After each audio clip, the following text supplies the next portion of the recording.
There's a window opening. Economic crisis and a constitutional crisis coming to a head. We're going to be going through some shit. Look at history and acknowledge that things like this can happen, things like this have happened, things like this are happening right now.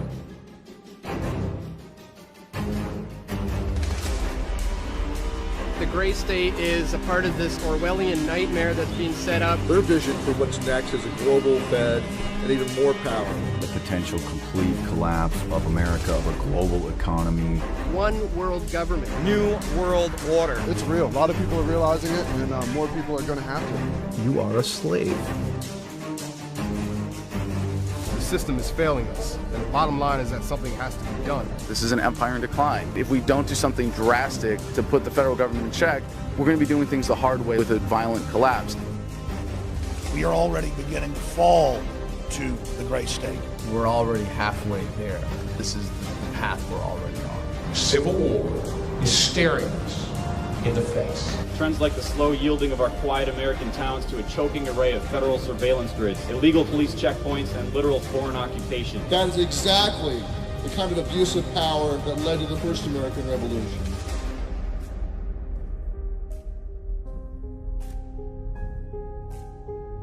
What is it that keeps it from happening in the United States? Is this the kind of world I want to live in?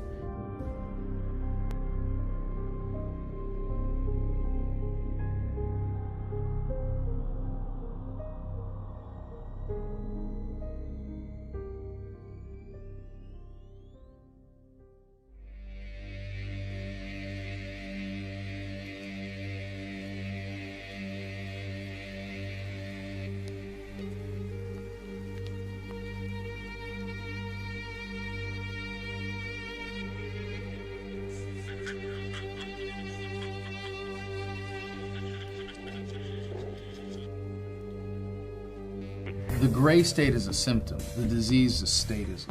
The morality that we expect ourselves to adhere to, the standards of behavior and conduct. Like when you were taught in kindergarten, don't hit and don't steal, it wasn't unless you're a cop or an IRS agent. You know, when you learned thou shalt not kill, it wasn't unless your dear leader gives you a gun and a badge and a one-way ticket to the other side of the world. Those were moral absolutes, but what we are doing now is institutionalizing them in government and creating this moral exception for people that have the socially granted monopoly on the initiation of force over a given geographical area by calling it government and pretending that it's good for us. The only thing that makes the government different from any other organization is the government has the ability to compel people to do things via force. You got to look at that whole idea that it's okay for us to do this, but not for you to do this. They want you to feel defeated, they want you to feel powerless, and that is how they basically get away with rape, theft, and murder. It's like massive Stockholm Syndrome. We see it every day. We see it in the news. We see it on headlines, but people still don't acknowledge it. We are already living in a world where government has become a detriment to human liberty by any measure. It's such an obvious level. We are already going into a scientifically designed Orwellian control system that is meant to use humans up like natural resources. The stripping of your rights, your liberties, your freedom, private property, even your free will. That is the gray state. And yes, it is real, and yes, it is here.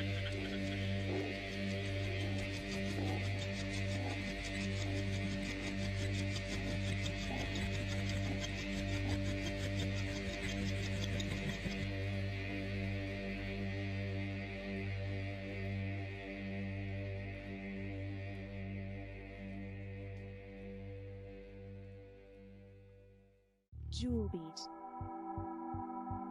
The free enterprise system is based off 5 features: economic freedom, incentives, competition, voluntary exchange, and private property. Basically, we believe as free market economists that people have a right to private property, that prices are driven from the market, people that are buying and selling goods and services. Whereas a socialist system doesn't have those features. Then you talk more about public property and what can the state control versus what can the individual control. If I buy something from you, it's because I value your product worth more than my money, and you are going to value that money more than that product.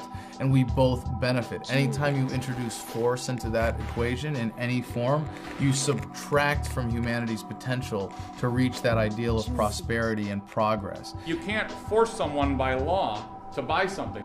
Otherwise, voluntary exchange doesn't exist. You can see that with Obamacare, different mandates for consumers to purchase various goods and services.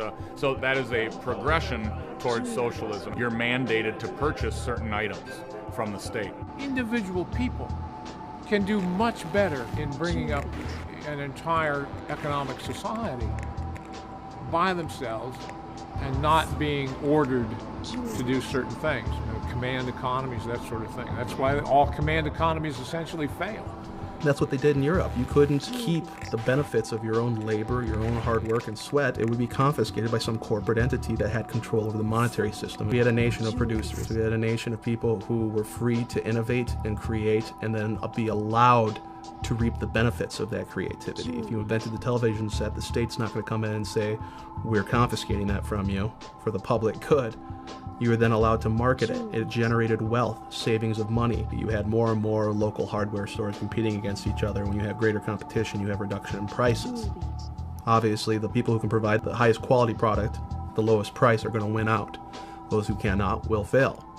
That's what a free market is. It's the freedom to succeed and fail. It's a simple fact of the superiority of using persuasion to get people to do what you want to do, as opposed to saying, well, I'm scared and I don't trust you and I'm going to just have someone with government put a gun to your head and do what I want you to do.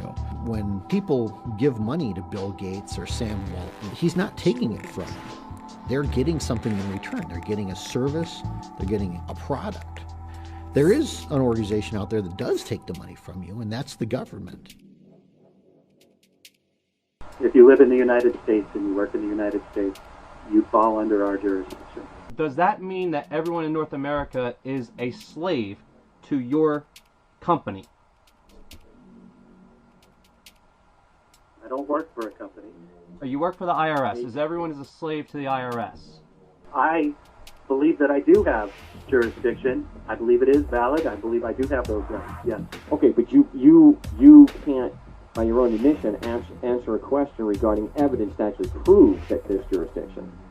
Right. So you have faith. Answer those questions. So you have faith that you have jurisdiction. You don't have any actual evidence, and you're not qualified to determine if there is evidence to back that assertion up. Correct. Blind faith. That's really impressive when you're talking about other people's property and other people's lives. To have blind faith in a violent, aggressive system. You don't have a choice about whether or not you can do business with the government. If you don't want to use our services, that's fine, but you're still going to pay for those services.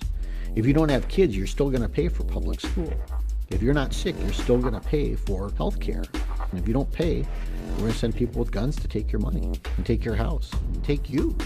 The feudal era, you had a feudal king or lord who would claim half of your crops in exchange for protection. And because the peasants didn't know any better, they could get away with that scam. Hey, give me $20 or I'll shoot you or I'll throw you in prison, which is, what taxes are. No one pays taxes because they want to. Taxes are collected at the barrel of a gun. All laws are enforced at the barrel of a gun. Now, the facade of statism has to include them throwing us a lot of bones. When a farmer will provide health care for his livestock in the same way that a government wants to keep the tax cows healthy and productive. They bribe us with our own money. They tax us, and then they take that money and they push it back out. What they hope we don't notice is they take that money from us in the first place. Without the income tax, America historically became the wealthiest country on earth because it goes back to the benefits of a savings-based economy where you're able to accumulate savings and you're not forced to turn it over to a governing authority to redistribute as it sees fit. If you have a business, you're supposed to file as your business expenses, your business accounts, nonprofits, everything else. But you as an individual, there's no law stating that you have to file taxes on your income.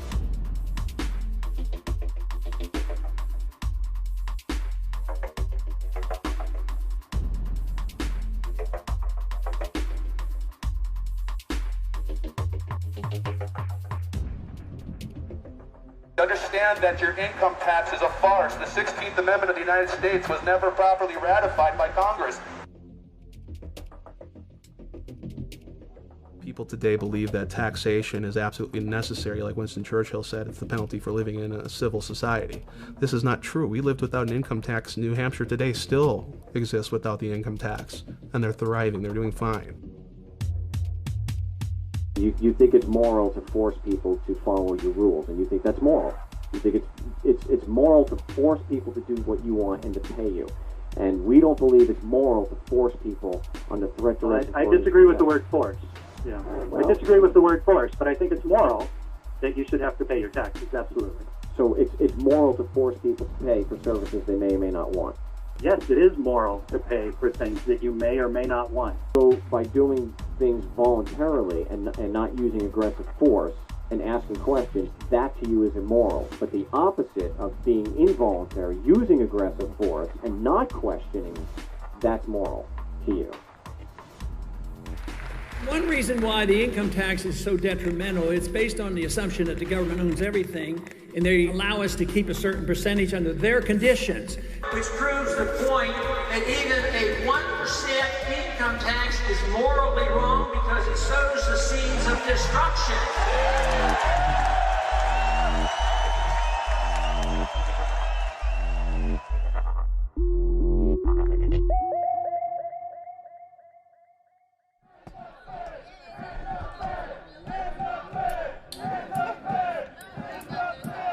The gray state is a symptom of the step backwards of statism that we're experiencing right now. 2 steps forward, 1 step backwards is the course of human progress. And I can look back and say, well, we started the major step backward in 1913 that was the Federal Reserve.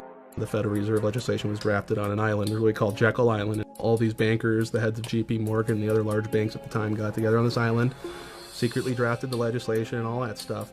I think that name is perfect, the creature from Jekyll Island. It's this creature. The Congress was on leave for Christmas and had a silent vote. Less than 10 votes. It actually got through. And all of a sudden, the Fed Board of Governors became the all-powerful entity. So what you did was you gave someone a monopoly, and then they brought that monopoly into D.C. No different than the IMF today, no different than all the corporations and all the guilds, all the unions that are coming to D.C. to seek their monopoly favors. So basically what it is that the Federal Reserve is 80% owned privately, but yet it prints our currency, depicts our interest rates, tells us how much commodity products are. There's nothing federal about the Federal Reserve. It's a private establishment owned and run by offshore banks. The Federal Reserve is a criminal organization. Did you people know that America doesn't even own its own money supply? It's within our Constitution to be able to print our own money. Congress should have control over it. The Federal Reserve took that away.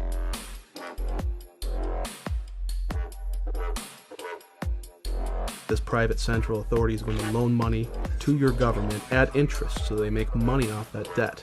And then the federal government pays them back plus interest via taxation. And basically it prints false money, money out of thin air. I look at it as the age-old struggle of the philosopher's stone, where we used to try and find a way back in the old days to create gold, which was money and always has been money, out of lead, and they never could figure out a way to do it. So that's sort of like the rapture occurred when they realized we can substitute gold with paper money, which we can create infinitely at a very low cost. When they want to spend more than they make off the revenue from the people, that's where they borrow money from the Federal Reserve. Basically open a credit card. So this debt is only valid so far as our public is able to cover that debt based upon our level of income taxes. Federal income taxes does one thing, and that's it. When you pay taxes on your income, that goes directly to the Federal Reserve to pay interest on the debt that they create. Anybody not understand that? Anything they cannot pay for via taxation, they turn on the printing presses. At this point, it's analogous to a Mickey Mantle rookie baseball card. You give some governing authority the right to create photocopies of this, pass them off, it's the same thing. What's going to happen to the existing value of all other Mickey Mantle signed rookie cards in good condition?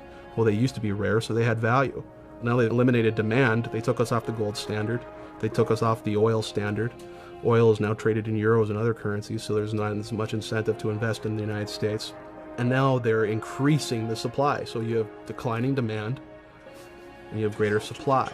Many a country has tried this in the past. It ends up badly. You can't just print money and say it's worth something. That's only going to work for so long. What gives our paper its value is its world reserve status. Every currency on earth is backed to some degree or some percentage by US dollars. What used to give that value was that it was backed by something else of value. In our case, we had the highest gold reserves of any country on earth. We had an agreement under Bretton Woods with Saudi Arabia and OPEC, you know, the oil and petroleum exporting nations of the world, that their oil would only be traded exclusively in US dollars. Every other country on earth had to buy US treasuries and convert their currency to US dollars to get oil, which every economy needs to function, of course. That was the key to our prosperity in the early days. It's an illusion, it's a mass delusion to say that a Northern Ireland pound has intrinsic value. It's only valuable if somebody takes it. And if you go try to spend that down in London, 9 times out of 10 people say, I don't want that. That's not real money. That's not a British pound. It's a symbolic representation of an exchange medium. And that's the beauty of gold, silver, and other commodities. They don't lose their value. It just is what it is. It discourages moral hazard and unnecessary risk. If you couldn't afford it, you didn't buy it. This was not poverty, this was responsibility.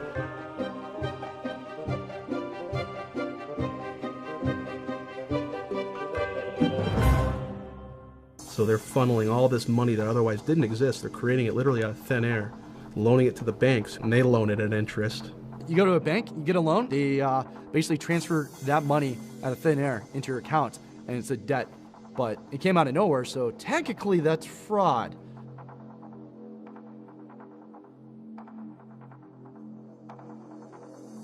Since the 1970s, we did not have the ability to cover our debts via taxation. It's not popular to raise taxes. You're not going to vote for the politician who does that because that gets old. But we hate it when they stop spending. We like the free goodies. So that's why it is we're in such a deficit crisis and they spend so much money. It's popular to spend, it's unpopular to tax. So what do? We have the Federal Reserve paper it over. The problem is Congress, the federal bureaucracy, and the military bureaucracies. And remember what runs those things: cash. When you fly into Ronald Reagan National Airport, as you're getting ready to land, if you look towards the Washington Monument, you will see this enormous mountain of cash. The problem with that mountain of cash is it's a magnet for all the wrong people. Everybody in the Beltway exists to get their hands on some of that cash. It essentially creates a situation in which everyone is for sale. Again, to go back to the Mayor Amschel Rothschild quote, who is founder of the Bank of England, granting control over a nation's currency. I care not who makes its laws. Now, they do not directly influence public opinion, laws, or anything like that. They do so, however, indirectly, because they control the money, so they care not who makes the laws, because they can use that money, which they can create in perpetuity out of nothing, and give it to their preferred representatives in government and help shape the agenda. In every administration, there has been someone or multiple people associated to the Federal Reserve. Isn't that interesting? Why is that? People, when getting into office, can borrow money from the Federal Reserve directly for their political campaigns. They necessarily don't have to pay that money back out of their own savings or their own donations. They just leave that as national debt that the United States owes the Federal Reserve. And the Federal Reserve is happy to create that debt because every dollar created, they get more interest paid back to them. Once they've taken this money from the Federal Reserve, it's like selling your soul to the devil. You don't really have a choice in which bills you pass or which ones you vote no or yes for. Listen, there isn't much altruism when you're flooded with cash. That is one very insidious way that the Federal Reserve impacts public policy. And they use, again, these various roundtable groups as a conduit to accomplish this indirectly. So it doesn't look like the Federal Reserve doing it. But that's ultimately what happens. How long have they been trying to do this? Forever. Bankers are like that. Yeah, if you let them do it. What you need is gutsy presidents, gutsy Congress people to prevent it. Obama's entire cabinet stems from the Federal Reserve. If you don't believe me, look it up. It's a win-win situation for government to spend. It's something that government's never going to be held accountable for. It's a way of free money for them.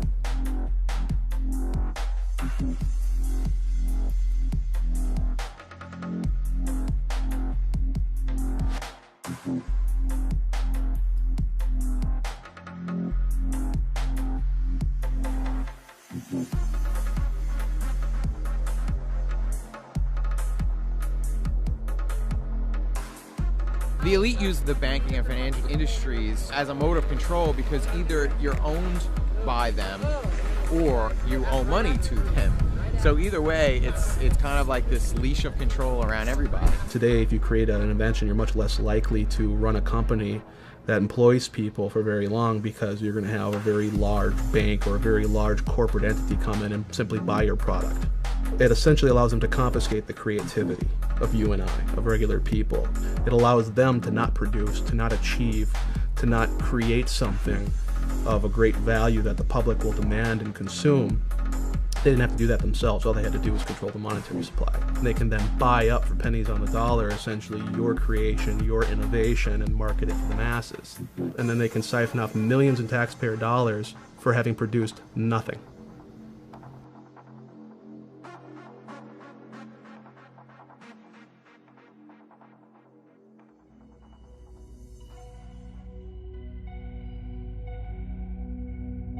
As humans, we're designed to worry about the next tribe coming over and attacking our clan. And men are designed to look out towards the horizon and see threats. But we only see military threats or criminal threats or thugs. We have not been designed to see corporate threats where global corporations get their people into government, then the traders in government create new systems and sign government authority over to that. The conspiracy is one of human nature. And the moneyed power is using that moneyed influence to appeal to people's own based instincts and their own self-centeredness. You have to ultimately, in a free market, assume the risks and responsibilities associated with the freedom, again, to succeed and the freedom to fail. We don't have that. What you have today is a corporatocracy. You can essentially fail and you don't have to worry because you're going to get bailed out by the taxpayer. That's not a free market. We don't have a free market.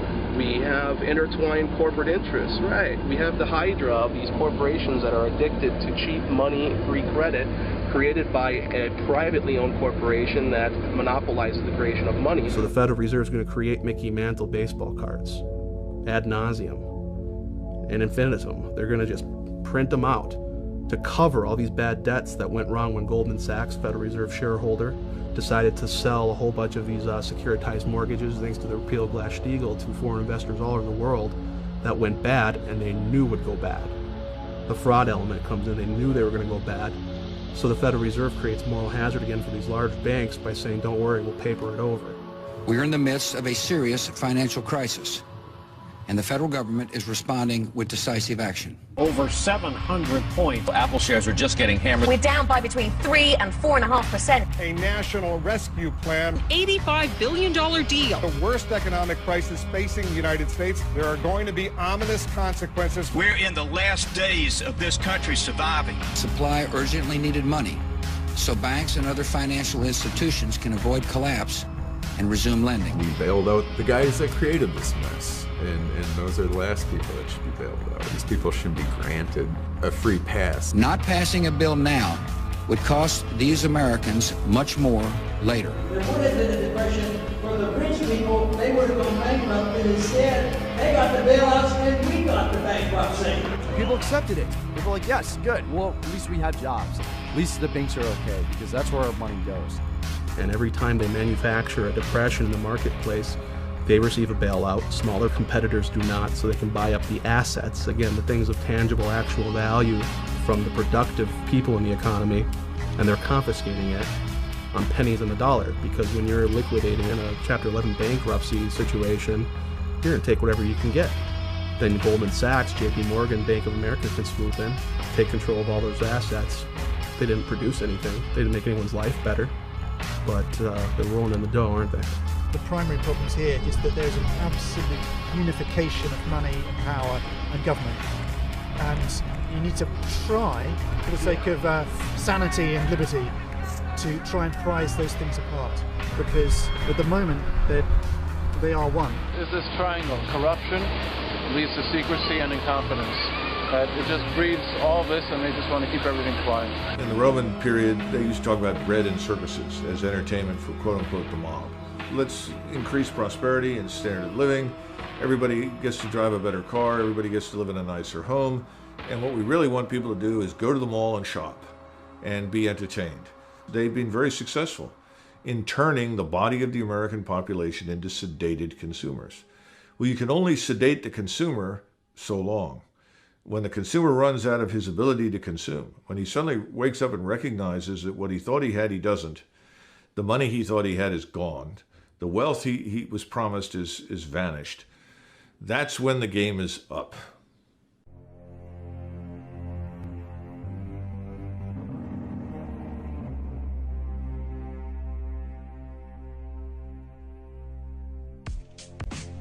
Today, inside Washington, the mainstream mentality is that you and I and the rest of us that are talking in these terms are out of touch with reality.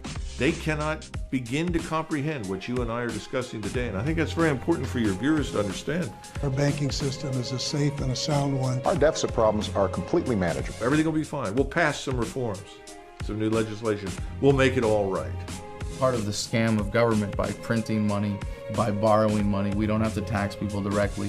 We can commit intergenerational child abuse and pass that bill off to the people who are unborn, who, when born into America, have a $45,000 stone around their neck as their share of just the federal debt in its most conservatively estimated forms. People keep throwing around these numbers that were 15 trillion in debt, 16, 17.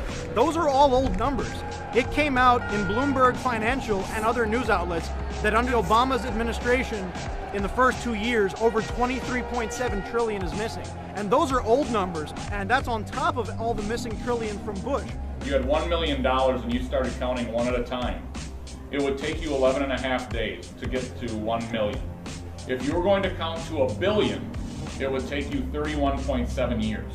In 1 trillion seconds, it's 31,700 years. That's the difference between a million, a billion, and a trillion. So a million seconds ago, 11.5 days ago, a billion seconds ago, 1980, a trillion seconds ago, 29,688 BC. The way Bush has done it over the last 8 years is to take out a credit card from the Bank of China in the name of our children, driving up our national debt. Raising the debt ceiling, which has been done over 100 times, does not increase our debt. We have now seen our national debt go to the tune of $211 trillion if you consider all the government guarantees to workers for their retirements and their pensions, etc. We're at a point now where if you were to tax the American public to the tune of 100% of their income for the next 20 years, you wouldn't put a dent in the interest. And we see the economy falling apart. And before, people said, you know, I can't really believe that this is all by design. How do just tens of trillions of dollars go missing? And then Ben Bernanke, the Fed chairman, just laughs at congressmen and senators when they ask him, hey, where's the missing trillions? Some of the heads who were in charge of the accounting said, we just don't know where it went. When everybody's struggling in this economy, Ben Bernanke's out celebrating at this huge gala event with all these rich, elite, powerful people. And meanwhile, there's children starving. What'd you do at the 2008 Bilderberg meeting? I'm not doing any press today. For people in high office and high places, there is no accountability. And they like that. And it's a wonderful situation to be in. Never having to answer for what you've done. If the government deliberately devalues and destroys the value of the currency, it will destroy the middle class and the wealth will gravitate to the wealthy. So when you print money, you literally expand the gap between rich and poor. We are in debt, our kids are in debt, our grandchildren are in debt. It is time to stop. When the United States defaults on its debt, which it will, to the Federal Reserve. It's not a question if, it's a question when. Each citizen has been placed on collateral, which is a social security number. So that means when it defaults on the debt, it's going to go to its collateral, which is you and me. So first of all, when you're born, you're enslaved. Look at your identifications. Your name is all in capitals. It means you're a corporation. That's your serial number. That's your ticket number. Everybody's given one of these when you were born. Okay? That's your PIN number, meaning that you're going to pay interest to the Federal Reserve System, you know, as you grow up and get older, because the Federal Reserve borrows against us as debtors. This, proven the fact that you're a number. Politicians in the New World Order. Who's the one to blame when you're yours with the border? Bankers, politicians, and the middle. And if I recall, back in 2009, I think it was, they said that people with incomes are a threat to their agenda. It seems to me that they want to make sure that the people don't have any money to fight back, just even the little crumbs. We have pulled this economy back from the brink. There is no recovery. Everyone is going to feel this, even if they're not feeling it now. Well, the thing that my baseball coach as a child taught me the most is that in life you are going to lose. We can't have a society of winners. There's not that many college students in the world, right? I get up and I work every day for family and generations after me. I just don't know what their lives are going to be like. You know, that's my biggest fear, is what are we all going to pay for 50 years from now? Our deficits are to such a degree that when you cannot cover it via taxation, no one's willing to loan you money anymore. And that's what we've been doing. We've been borrowing our way to financial prosperity from foreign central banks. And they won't lend to us anymore because they know mathematically we cannot pay it back via taxation. Bottom line, that's what this is about. They're just creating money, they're devaluing it, and there's no alternative.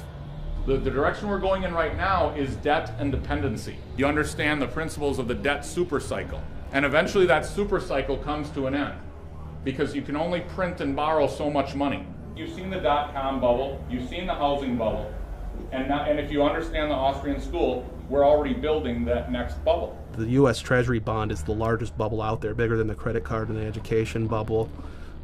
It's several times bigger, and they're going to discover this unfortunate fact very painfully. And what happens then in times of economic crises is you go back to the world reserve currency, you buy up U.S. Treasury bills because it's a store of value. What's happening today is you're seeing that panicked flight to safety into the U.S. dollar. The dollar is not going up in value. It's still very gradually going down in value. All it's going to take for us to crumble financially is for the world leaders to drop the dollar. They can dump that on our market at any time. Create overnight hyperinflation. That means all commerce shuts down. Well, if you know that in 6 months your dollars are going to lose 20% of the value, you're not going to hold on to them and save them, which is what we depend upon. You're sure as hell not going to back your currency by them. You're going to buy shit up while the buying's good. You see it now. You got China out buying up infrastructure all over the United States, Russia doing the same thing. So they're taking these worthless US dollars and they're buying up this country. And then there'll be a flight to safety in commodities, gold, silver, etc., to save what you have left. So essentially, at some point, all of the world's banks are going to dump dollars, and those dollars are going to start chasing goods and services. And as the means of production becomes more and more handicapped by government intervention, more and more regulation, less people are going to invest, the whole thing falls apart. Now, look at the news. You see this is happening right now. The smartest minds in the world are saying these bonds are cooked. We've had it. The rally is over. The long-awaited bond apocalypse is happening, and I think it is happening in the next month, 2 months, 3 months. It's happening now. So, what is real wealth? Is it in a paper currency again? No, that's just paper. It's kindling, it's something to write on, it's something to wipe your backside with. What does that paper get you? Goods and services. What does a bank confiscate? Do they come after your paper? No, they come after your house. They come after your cars. They come after the actual goods and services that had the value to begin with. And that's why everyone who's inside the Beltway is so desperate to convince everyone it won't happen. Because there is no way to avoid it anymore. The economy is going to be okay. Keep them working because you don't want to create pandemonium. If you start getting the people too scared about what's going on and start fearing the government, then they're going to have a revolution. They can't have that. They want to keep it on the tipping point where they have control. They're going to use our own money to enslave us and collapse the monetary system at the same time, because again, every currency on earth is backed by US dollars. If there's nothing to replace it, you only have chaos. In June of 1929, Mr. Mellon, who was the Secretary of the Treasury, told the American people that they lived in an era of unbroken prosperity, that they had nothing to fear. At the same time, he was liquidating all of his investments in the market. He was putting everything into cash and gold. He wasn't alone. Mr. Geithner recently made the statement that our banks are solvent, that there is no issue. We have nothing to be concerned about. Nothing could be further from the truth.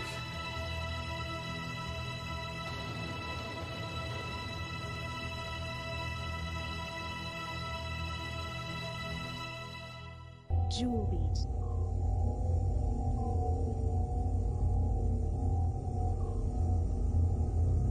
Jewel beat.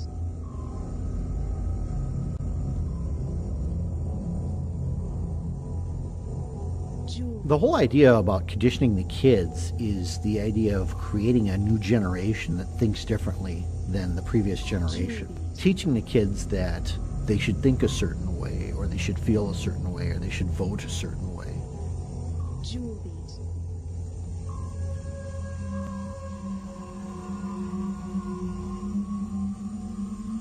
In the late 1800s, you have the emergence of psychology, the study of psychology, how people think and how people can specifically be manipulated. Jewel beat. If you're familiar with the psychology of B.F. Skinner, what he would have you believe is that human beings are not creatures of introspection. They're not creatures of internal cognition. They have no soul, they have no thought processes, they have no free will. What they are animals to be trained. So you have Skinner's operant conditioning chamber, or the Skinner box, where he trains mice to perform for him based on a system of punishment and reward. Essentially what it does is it bypasses brain function and goes straight to an animal training method. You create a problem, offer a solution that drives them toward a pre-designed response. This is called the Hegelian dialectic. The Hegelian dialectic is a formula and a strategy for creating a problem to then offer a solution that you have to the very problem that you've created to get the outcome that you desire, that you wouldn't have been able to get if you didn't create the problem in the first place.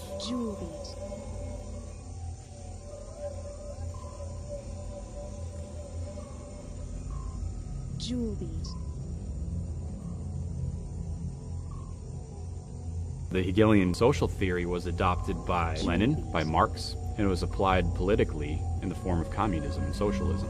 The German psychologist Wilhelm Wundt, he is the first one to apply it to education. For 85% of the American population, what is school supposed to do? Provide a path to employment and good citizenship.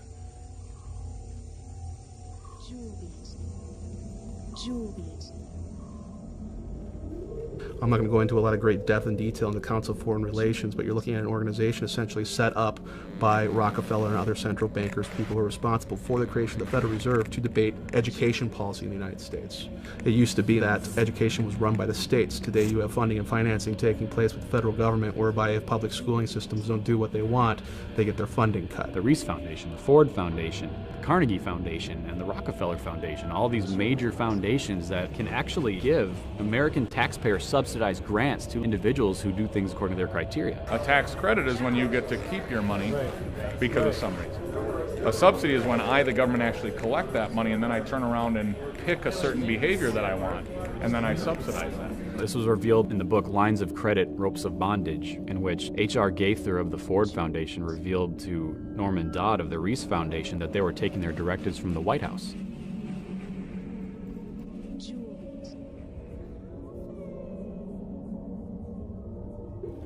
The American education system is a combination of Hegelian social theory and experimental psychology. They destroy things like competition between students, because if they tell you there's no competition, there's no reason to exceed. There's no reason to excel. There's no incentive for upward mobility. There's animal training for the workforce. So you have to attack the families. You have to say parents aren't fit to be parents.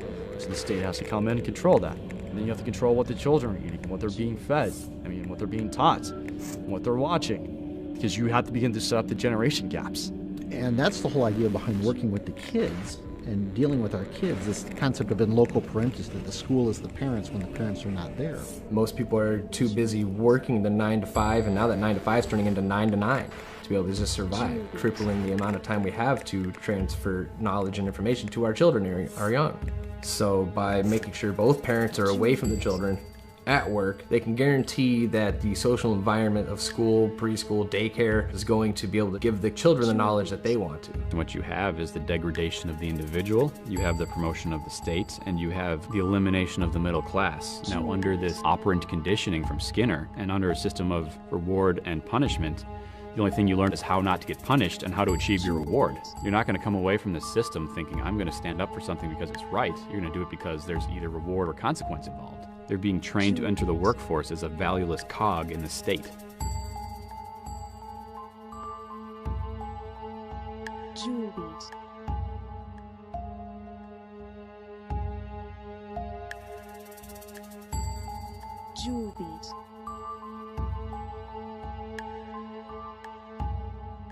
I'm a product of the public school system, and nobody ever taught me anything. I mean, I think we read the Declaration of Independence in the 5th grade, possibly. But I think the school systems are designed to keep people uninformed and to not understand the scope of their rights and where they come from. I think the powers that be would ultimately love everyone to believe that their rights come from the state. It takes about 20 years for this sort of system of thought to instill itself in a generation, unchecked by traditional values. What you see is the same system employed by Stalin. And basically this is being done in America right now.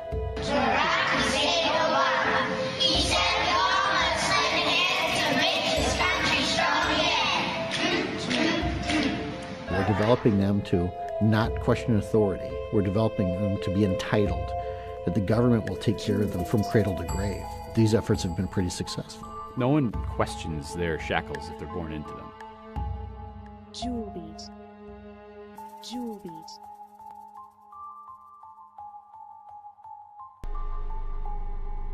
We have whole generations of kids that are being raised to not think like free people, to think like slaves, to think like they don't have self-determination. The state's goal is to get your children to turn against you in the name of the state, and that's where we are shifting now. We are shifting from an individualistic paradigm to groupthink. They want to be led. They want to be sheep. They want to be part of the masses. Critical reasoning, critical thought, individualism. I mean, those are huge concepts. I mean, they're universal concepts, but to be able to control the masses, you have to get rid of that. Because if you don't, you can't control those people. It's the alleviation of personal responsibility because the experts are in control. Let them handle it.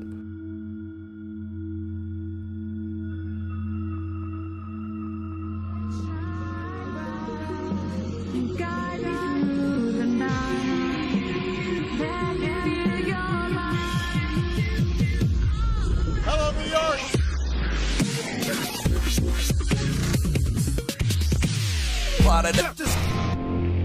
I love USA! USA! Political parties shouldn't exist.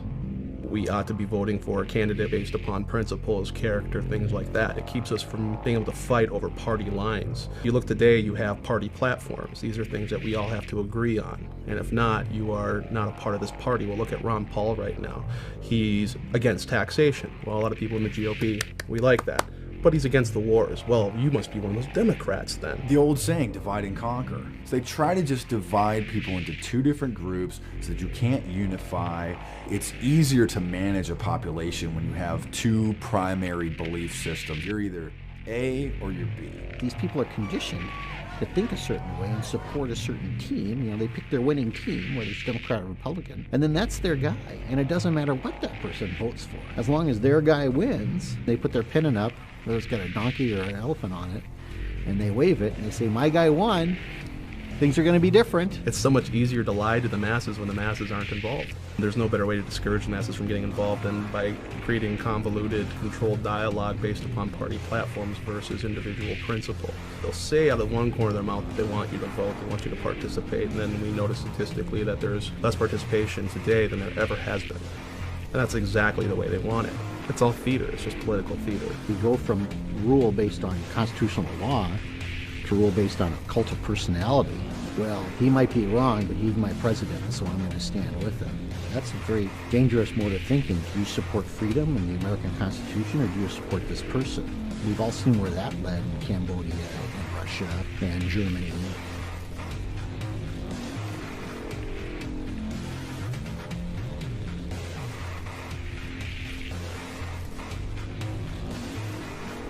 Bush and Cheney. Everybody's got to obey the laws, including the president and vice president. Vote for Democrats. Obama, yeah. Woo! I'm sure if you ask the average Obama supporter if they have good intentions or not, they're going to say, of course. The path to hell is paved with good intentions. You know, Obama's just as bad as the rest of them. Why do you say that? What's he done? He's one of the most war-hungry presidents we've ever seen. He has not fulfilled any of his policies that he promised at all. The economy is still tanked. The taxes are still high. I'll make our government open and transparent. One of my priorities as president is opening up the White House to the American people. That White House tour will be canceled till further notice. I intend to close Guantanamo, and I will follow through on that. We will bring an end to this war. I will be held accountable. These are bills that Congress ran up. You will not see your taxes increase one single time. Cut the deficit we inherited by half. If I don't have this done in 3 years, then there's going to be a one-term proposition. If you had a spouse who broke their promise 95% of the time, you'd get a divorce. This is all fact, but people still support him. Obama's name is in the Bible. I prayed and I believe that God picked the right president. $10. Anything you The Obamanoids. You're going to have 20 to 25% of the American public who will always support Obama no matter what he does because their own ego is on the line and they won't admit it. Actually, those are not facts. What you just stated, those wasn't facts. Everybody's happy to re-elect President Obama! Yeah! What's your favorite thing about President Obama? I could list a million different reasons. It's truthful. He's for public education, and he wants to restore it back to where it belongs. Yes, everybody in Cleveland, low minority, got Obama phone. Keep Obama in president, you know? He gave us a phone. Healthcare. Healthcare, yeah. Healthcare. His public speaking skills are immaculate. Yeah. He's so smart, and he was funny, he was captivating.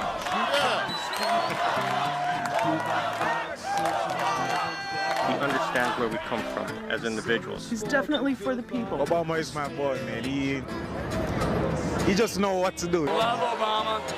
Let's go. Time to party. Let's go. I can give you 100 reasons. Give me three. Three main reasons. First of all, Obama is ensuring that And the American people have been complacent over the last several decades. They've enjoyed unparalleled prosperity. And let's face it, the average American on the street, he's not interested in what's happening in Kuwait. He could care less about Libya or something else. And so if you tell him, well, listen, we're bombing for democracy, goodness, freedom, human rights, so he said, okay, it doesn't affect him. He doesn't have to go. His children don't have to go. There doesn't appear to be any risk to him. Now that's changing. He's done everything Bush did, but more. Oh, I don't agree with that. Well, he had to continue what was started. You can't just say, okay, we're done. Well, sure, he didn't end the wars, but there are wars now, so we're in support of it. And, oh, well, sure, he hasn't completely pulled out of Iraq, but at least he's reducing the number of troops there. Oh, so it's diet tyranny. It's tyranny light now. There's a lot of other reasons why I'm going to vote for Obama, and hearing that stuff honestly doesn't change it. For the greater good, most of the policies he's put in place, I agree with. And he's challenging the status quo. Well, he is the status quo. Obama's going to take us forward. The president and the first lady are kind of like the mom and the dad of the country. And when your dad says something, you listen. I pledge to be a servant to our president and all mankind. Because together we can, together we are, and together I know people who have destroyed relationships with their families when they realize that their neocon uncle and their liberal cousin weren't just well-intentioned, that they were creating a justification for coercive government and ideology, that they were externalizing their own desires to control others, and that was reflected in those relationships. It always is. I mean, no evil person or evil group of people are ever acknowledging that what they're doing is evil. I want nonviolence. Yes, I want so do universal I. nonviolence. No, you don't. You're an Obama supporter. Do you think he wants to go kill people with drone strikes? Well, then that's why what he wants to do? He orders it done, so I would assume. All right, so. you're out of your mind. People are aware of the truth. People choose not to accept the truth.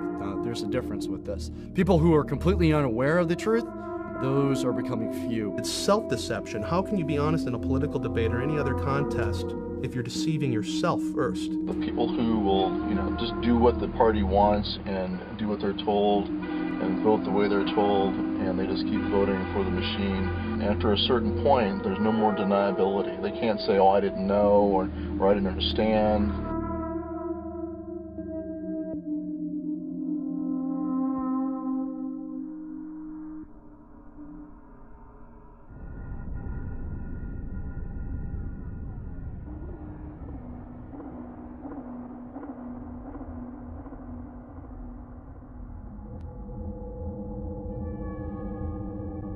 Americans accept propaganda from their government that if it came from the Soviet Union, they would have laughed at. But it comes from the Pentagon, and they get down and worship. They go around looking for ways to defend the propaganda.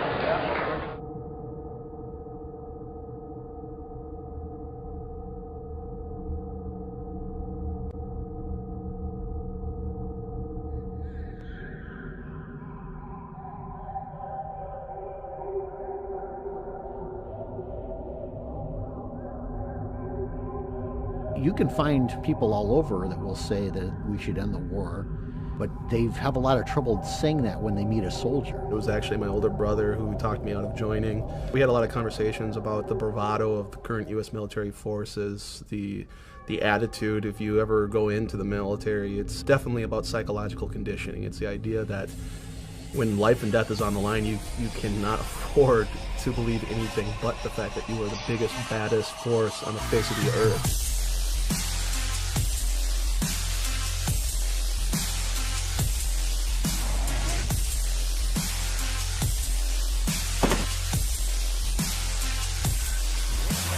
It's like they say, you know, yea, I walk through the valley of the shadow of death, I shall fear no evil, because I'm the meanest motherfucker in the valley.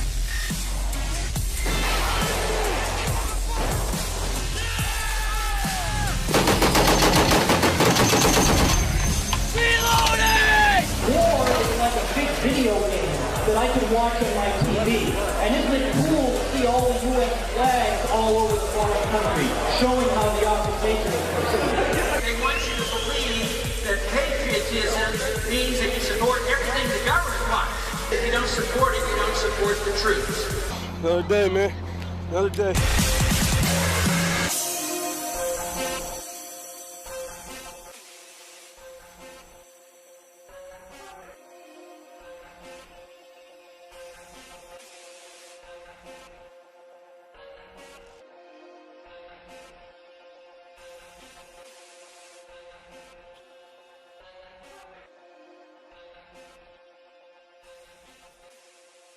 So we condition them, and we convince them that their cause is just, and that their enemy is subhuman and not worthy of living.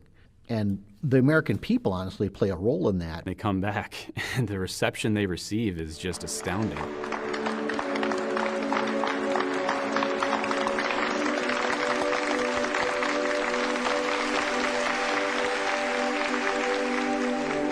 Brave soldiers that come from a combat zone defending our freedoms. Let's give them a round of applause. Who wouldn't buy into that, really? Thank you for serving our country, and God bless you. USAA auto insurance is often handed down from generation to generation. I'm given tax breaks for being a veteran. I'm given discounts on my car insurance. I can go to the commissary, you know, tax-free groceries. I get all the benefits I could ever want in the military. Why would I question that?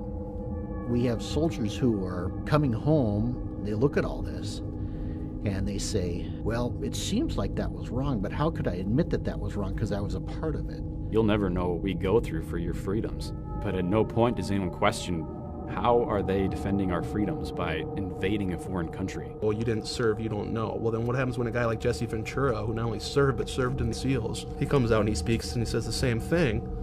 Oh, he served, but. There is no but. He served. He knows. He's been there. I was over in the Persian Gulf getting ready to liberate Kuwait, which is a kingdom, a dictatorship, and here I am liberating their oil assets from Iraq. I thought I was doing the right thing too. And it's really hard to look back on that and say, hey, you know, that military conflict that I was in, that my friends died in, that I got shot at in, I have nightmares about, I guess that really should have never happened. And unfortunately, the media has worked tirelessly to ensure that this truth doesn't reach the American people.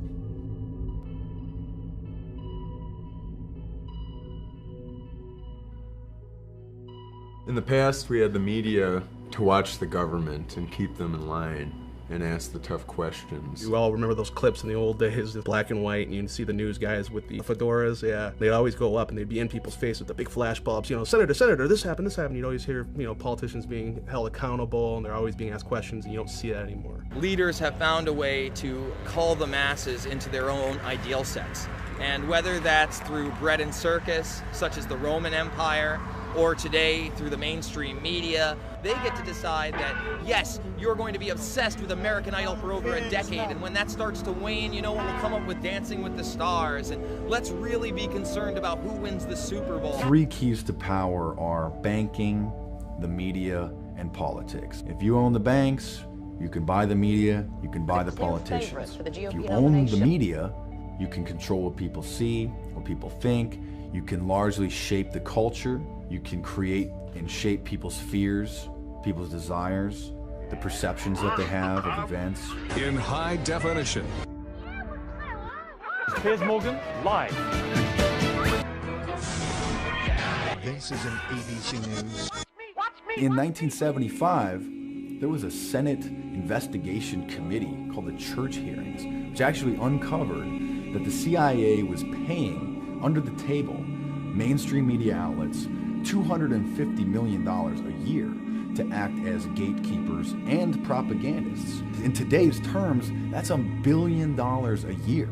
Of course, they say they don't do that anymore, but it's foolish to think that they don't. Why do you think the top story is the top story on all major networks? Carl Cameron, you know, he'll tell you straight up, I can't answer anything unless it comes from my editors. I can't unless I've got it approved from media relations. I can only talk in front of my own camera. I'm sorry. Geraldo, we talk about Building 7. Talk about Building 7. Help educate the public. If you get video of Sarah Palin or get a soundbite from her, bring that back to us. You can hold the Ron Paul stuff. We single out something that the media likes to talk about, such as the Trayvon Martin issue. Could have been me. But we don't talk about the much more serious events that are already well underway. When was the last time you saw images of caskets coming out of airplanes? You never do. So that's never in the mind frame. It's this happened now, Paris Hilton fucked somebody else. Well, let's spend 2 weeks on that. You can't say that this isn't newsworthy. Obviously, there is a blackout in effect. The mainstream media, though, wants to stay in business. And if they suddenly discover that the people listening to them don't want that message, they're not interested in listening to it, they'll change their tune. A lot of them are doing solid investigative journalism. Watergate, people were held accountable. People were fired. People were demoted. People were dealt with. There were prison sentences handed out. At least there was the illusion of some kind of accountability back then. The Obama administration was caught red-handed supplying weapons to the Mexican cartel. Why? Because the CIA wants a certain cartel wiped out, protecting their own drug interests. What happened? Nothing. The American citizenry now, like you've said, Fast and the Furious, they've done a great job. We just don't give a shit. First of all, I think that they shouldn't give us too much information, because anything that you and I can watch on television, our enemies can watch. Really, it's better to not say too much. Don't worry about it. You know, go back to sleep. It's amazing. The mainstream media can actually do its job, and it doesn't matter. The American public is now in a state of apathy, almost a state of numbness. And that's what I see, is like this is an entire country of people who are turning against the truth.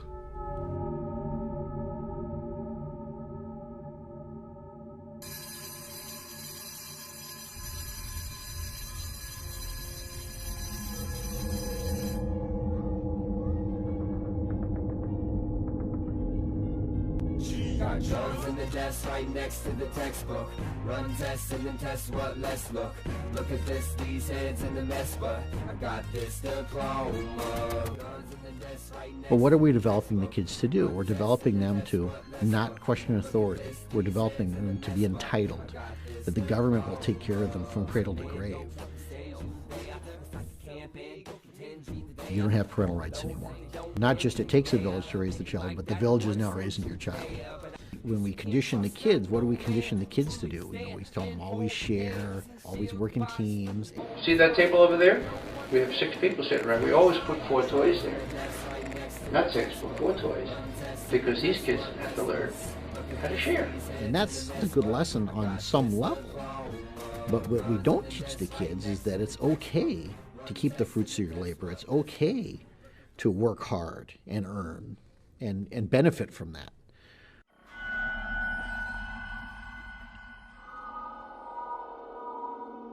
Jewel Beat. The thing about wealth is not a zero-sum game. There is wealth out there for everybody. All you have to do is be willing to work hard and earn it. The prevailing attitude in America today is almost that you should be ashamed to be successful. You should be ashamed to be rich. And that if you are rich, the assumption is that you got rich by taking from somebody else. You will not find your justice in capitalism. You will not find your justice in the colonial government of the United States. You will find justice when the institutions of capitalism and colonialism are destroyed and they are replaced by sustainable ways of being that nurture and protect all life. Mike, you here with this Occupy movement? Yeah. What are they doing? They're chilling.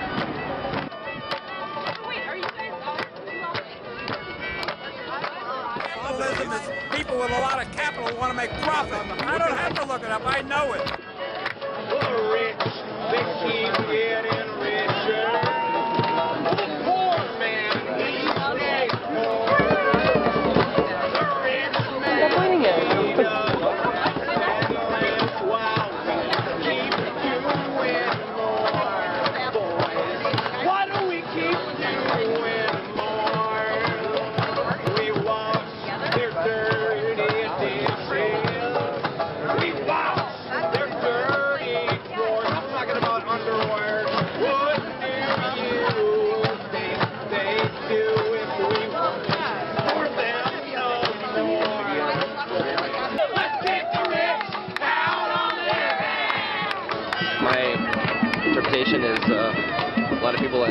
had some hard bumps in life that want things to be free, more entitlements.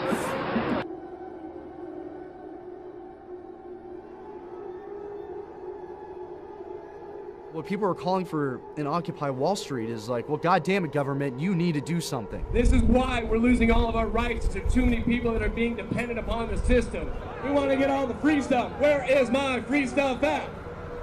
Nobody wants to hear this, do they? Getting my school loans paid for, getting my rent paid for, my food paid for.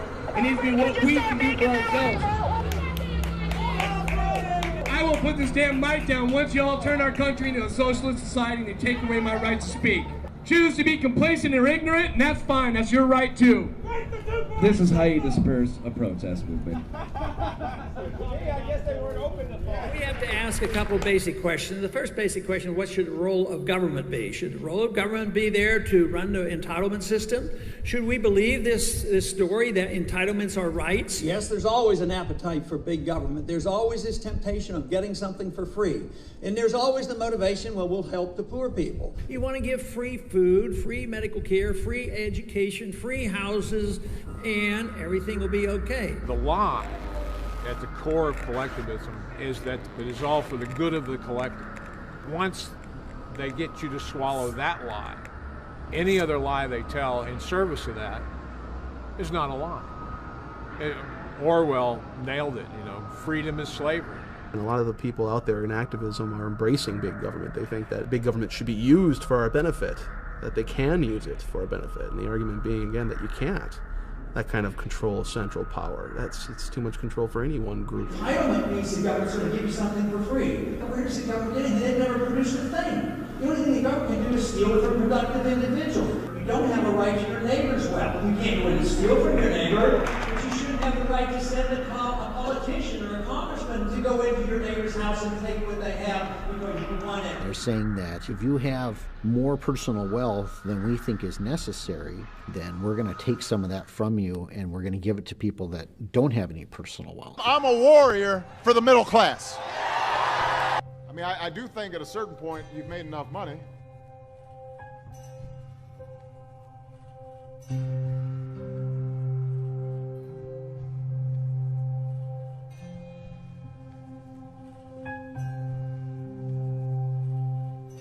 Those who grab the moral high ground and say that we're going to take care of the poor, what do?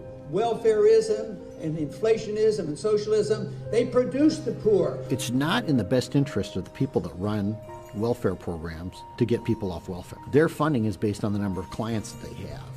Well, if they get a client off welfare, they get a client a job, then they lose that client, they lose that client's money. Because you've got to remember, it's a skimming game. For every dollar that it goes to a person on welfare, $10 is used to support that system. All these entitlement programs, they'll go on forever if you let them, because they will encourage people to become entitled. Well, I can work for minimum wage, or I can just quit my job and go on welfare if I have kids. Welfare is a better deal because I still get the money and I don't have to work. War on poverty? Are you kidding me? 47 years ago. And now we have 47 million Americans on food stamps in this country. So for 47 years we fought this war, bankrupted ourselves, and now what? We have cultivated this large underclass that has made itself dependent upon government, and government has encouraged that. The ruling elite love to create a nanny state because then you'll go along with their plan. You're not going to bite the hand that feeds you. And then the people who are getting the entitlement, well, what are they going to do? Well, they're going to vote for the people that continue the entitlement. We're saying to these people, well, you can't support yourself, so we'll just support you. But no, you got to support us when the time comes. We have historically been a bottom-up society. We're not a top-down society. You can't make someone equal economically to someone else by giving them something. Are you going to hear Mr. Obama talk in those terms? No, Mr. Obama says everyone gets everything for nothing in perpetuity. Don't worry, we'll print money. Don't worry, we'll do whatever is required. You can all be permanently dependent upon us, and that's a good thing. Honestly, it's almost like slavery. There's no personal freedom without economic freedom. If you don't have the means to earn money to support yourself, then you're going to be dependent on the government for food, for clothing, for shelter, for everything you need to stay alive. Because after all, look up the definition in the dictionary of slavery. It's ultimately boiled down to one word: dependence. If you are dependent upon anything other than yourself to provide for yourself, you are a slave. I won't have to worry about putting gas in my car. I won't have to worry about paying my mortgage. You know, if I help him, he's going to help me. The idea of self-reliance is gone. The idea of independence and individual freedom, the respect for private property, all of these things is gone. No. We can confiscate wealth from people that create it and give it to those who have none, and that will fix things. We've transferred $16 trillion in wealth since 1965 to the so-called underclass. The only thing the underclass has done is get bigger. They want that cradle-to-grave care from the government, and they want the government to use force and violence against people who are opposed to it. Well, I obviously believe that my ideas are persuasive enough and beneficial enough to society that people should subscribe to them, but frankly, some people don't, and yes. And at the end of the day, you'll use force against those people. I believe that it's the role of the government to use force. So you won't do it yourself, you'll hire someone else to do it, basically. That's what a government is. The reasons people do violence, if you look at the psychological underpinning, it's fear, insecurity, and the desire to survive. So we turn to violence when we're not secure in those things, when we're not secure in our own sense of selves and our own ability to thrive. That's why government propaganda is always fear-based. It's difficult for me to think that if we lose our economic freedoms, we become dependent on the government for our basic needs. The next step is we lose our personal freedoms, because then starvation becomes a weapon. Now, if the food stops, if the free services stop, and I think that could easily happen, because I think this whole giant federal edifice could go under, then you're going to have problems in many of these urban areas. In fact, we've already got them in the form of these flash mobs. We see gang members who are committing welfare fraud, and they are killing middle-class people who work for a living and pay taxes. These folks, they're not going to support this welfare state, but the people who do support the welfare state, well, they're going to go and kill their political opponents. We're already seeing this violence. This has already begun. It's just not covered in the media. We don't talk about it. We had an example, a beautiful example of minimal power in our government, and then we had maximum productivity and maximum wealth.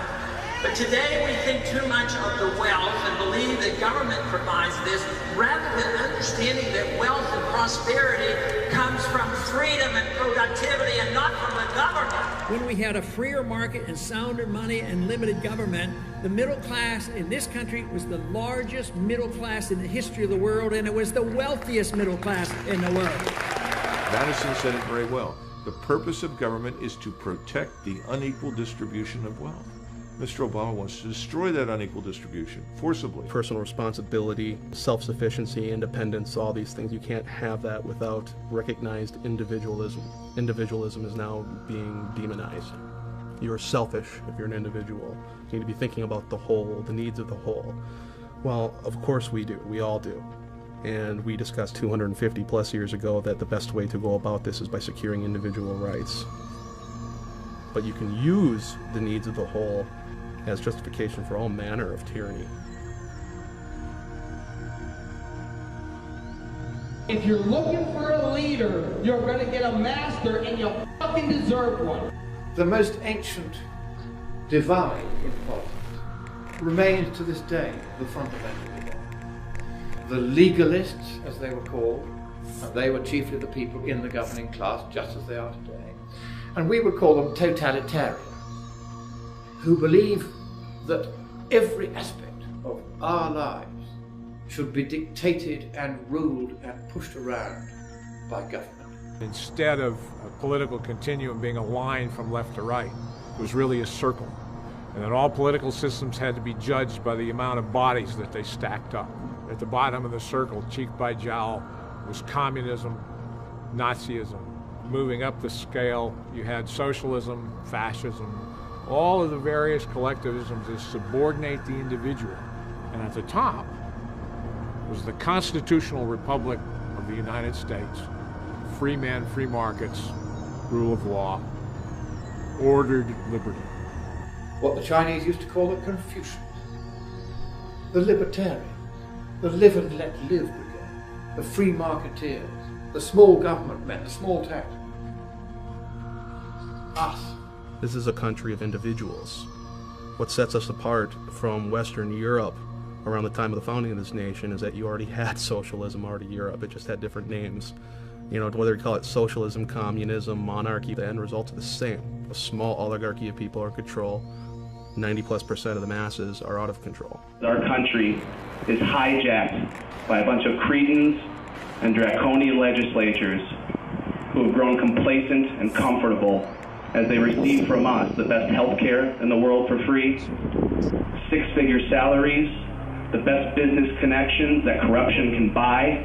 Our government's supposed to be, well, first of all, transparent, but also should be doing our will. They're just our representatives. They don't respect the Constitution, nor do they respect the will of the people, nor do they respect, the principle of the sovereigns, knowing what they're doing. So they presume that they're somehow, the appointed elite. They believe they were born with spurs on their feet, and the rest of us were born with saddles on our backs to be ridden.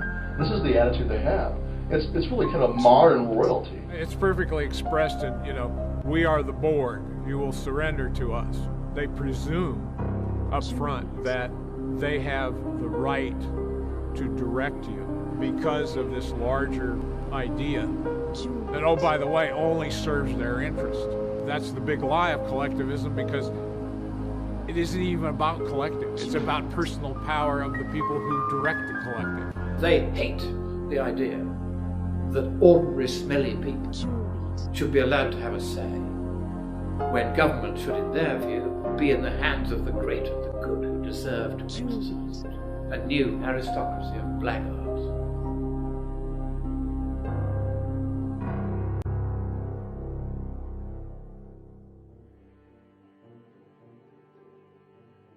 We talk about the conditioning of our kids and the conditioning of our military and our police, and we talk about the political conditioning that people are undergoing. What we're really talking about is a social movement, and what we're talking about is changing the way people think in terms of what it means to be free and what it means to be a person. The Declaration of Independence said, we hold these truths to be self-evident. What the Founding Fathers were saying there was, this is obviously the way it is. There's no question that all men are created equal and they are endowed by their Creator with certain unalienable rights. What they're saying there is that, plain and simple, by the nature of being a human being, you simply are allowed to be free, to have life, liberty, and the pursuit of happiness. That might be one of the reasons the Constitution's not taught in our public schools, because if we raise up a new generation of individuals, they might realize that this whole system of government is unconstitutional. We shouldn't have it. This document is the only thing that's going to save us, and if Barack Obama refuses to follow it, as he has demonstrated time and time again, nothing's going to change, folks. If you get enough generations that come up under this system, and they just keep injecting more and more and more of the tired old world saga of collectivism into the minds of the youth, then this is where you end up. Capitalism, people prosper. Socialism, people die. Millions. No. You know, lady, I was born in USSR. I lived there for 29 years. Really? Millions of people dead, and this is one of the mass murderers. Murdering people left and right. Really? You don't think You're so? You're an exile. Really? You're one of the rich people they threw out of the country because you were robbing the people. Everybody was equal. That's true. Everybody was equally miserable and poor. If you live under a dictatorship, a communistic dictatorship, of course you're not gonna love it. Nobody loves it. They didn't let people leave. Right, yeah. They killed people. They literally shot and killed people who try to leave home. They used to give you cards, like stamps, like food stamps. And you used to go in the store and you had no choice of what to buy. And they always tell me, you're spoiled. You get all these gifts for Christmas. Right. For Christmas, we got meat. They would grow wheat, they'd grow corn, and then they would turn it all into the collective, and they expected to get something back. Well, the quotas were too high. They didn't get anything back. So you literally had people growing their own food, turning over to the government, and then starving to death. You have rationing of food in any controlled economy. They reduced the people to utter dependency, and that's how the Soviet Union had their way with people for decades. And people died. Thousands of people died. Well, my dad, put his whole life on the line to come here, because he saw it as a beacon of freedom. He saw it the complete opposite of what he was living under in Poland. That was his major goal, is to get away where I could have an opportunity to live my life in freedom and not be ruled by, you know, the elites.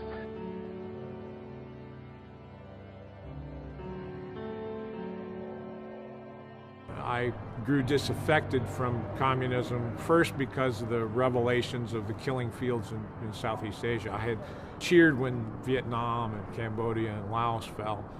Then the revelations started coming out about massacres of innocents. This is evil.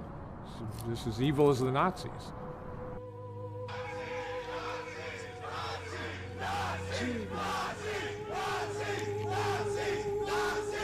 It's really hard for people to fathom those numbers when you're talking about Stalin 60 million, Mao, you're talking, what, 40 million, you're talking about Hitler 6 million. The individual matters not a thing. That's why they define peace as the silence, imprisonment, or death of their enemies. To believe anything else is to deny a reading of human history.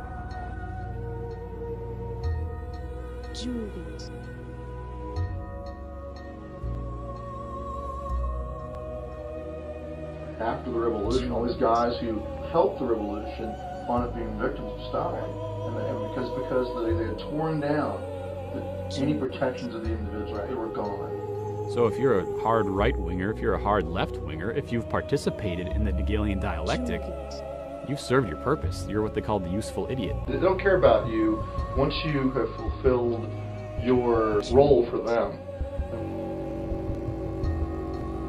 The government doesn't quite frankly care if the terrorists attack, like embassies or servicemen, okay?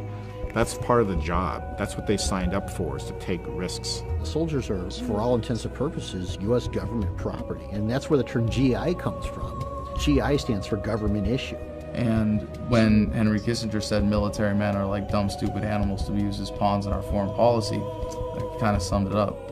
What difference at this point does it make? I think of the story of the early days of World War I on Christmas Eve, when they took a pause and the Germans and the British started singing Christmas carols, and they finally got together and exchanged gifts and had a Christmas tree. And then in a day or two later, the hard might of the government comes in and says, you will not have peace.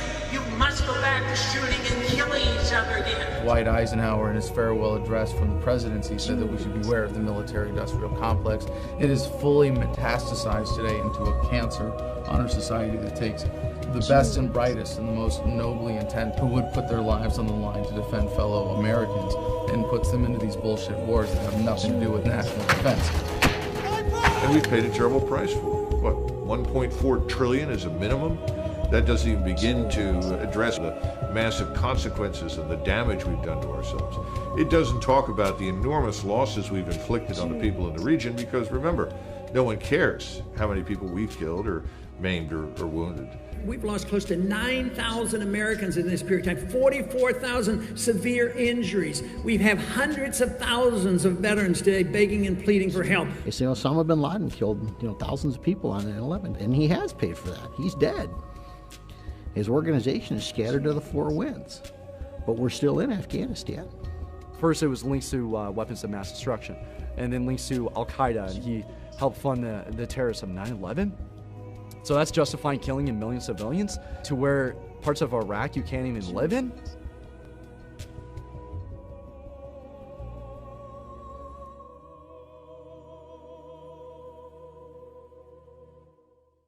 And while this is all going on, we're conditioning them that this is right. We're conditioning them that this is what they have to do, that their cause is just. As a result of this work, the world is more stable than it was 5 years ago.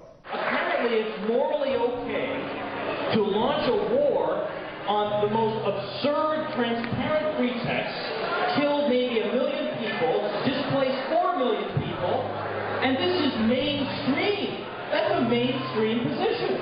People forget that when you hear these numbers, you can't possibly conceive that millions have been killed in the war in Iraq, for example, because we're such a compassionate military force. People forgetting that the statistics don't always account for the birth defects and miscarriages. Depleted uranium is essentially an industrial waste byproduct, and what better way to make money of something you don't have to worry about spending money on disposing of safely, right, than to turn it into a weapon. This is a very dense material, a very dense compound, great for anti-armor. Problem is, it leaves thousands of years worth of radioactivity behind. And if you look at children that are being born in Iraqi Kurdistan in particular, where they use a lot of depleted uranium, but they're using a lot everywhere anyway, you've got massive deformities, gigantism, and other things. Higher rates of cancer, leukemia, and infant mortality were found here than in Hiroshima and Nagasaki. These babies are doomed to die. These are untold thousands, if not millions, of lives that are being killed even before they're born. Those are the true costs of modern warfare. Depleted uranium is also a violation of the Geneva Convention and various other treaties that have been agreed upon by the United States and other Western powers with respect to chemical and biological weapons. Hell, we're in Iraq for WMDs, and we're using WMDs against these people. You don't hear about our weapons of mass destruction, do you? You know who pays for that? You do. Your taxpayer dollars. You're the one who pays for that, so I hope you feel good about that. Dear any American who thinks this Boston massacre is a big deal, but never protested a war, go fuck yourself. In Iraq, from the end of the first Gulf War to the start of the current occupation in 2003, sanctions on the country led to the deaths, conservatively estimated, of 500,000 Iraqi children. That's like 45 Boston massacres per day in Iraq for a decade. One every half hour. And they're not being blown up in explosions. No, these are the ones dying slowly, painfully, starving to death. Did you cry over that? Did you protest? Did you do anything to voice any opposition to what Madeleine Albright, then Secretary of State, called acceptable collateral damage? You can't say that you are a Christian, that you believe in the sanctity of all life, and go bombing people into the Stone Age and taking their shit.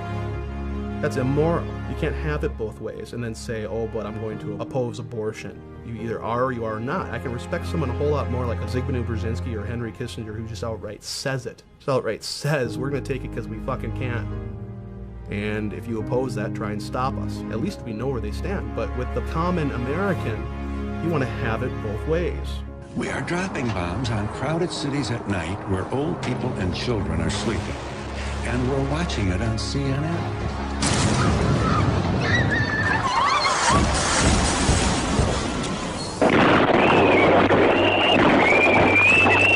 What are we doing with all these wars? How are we safer?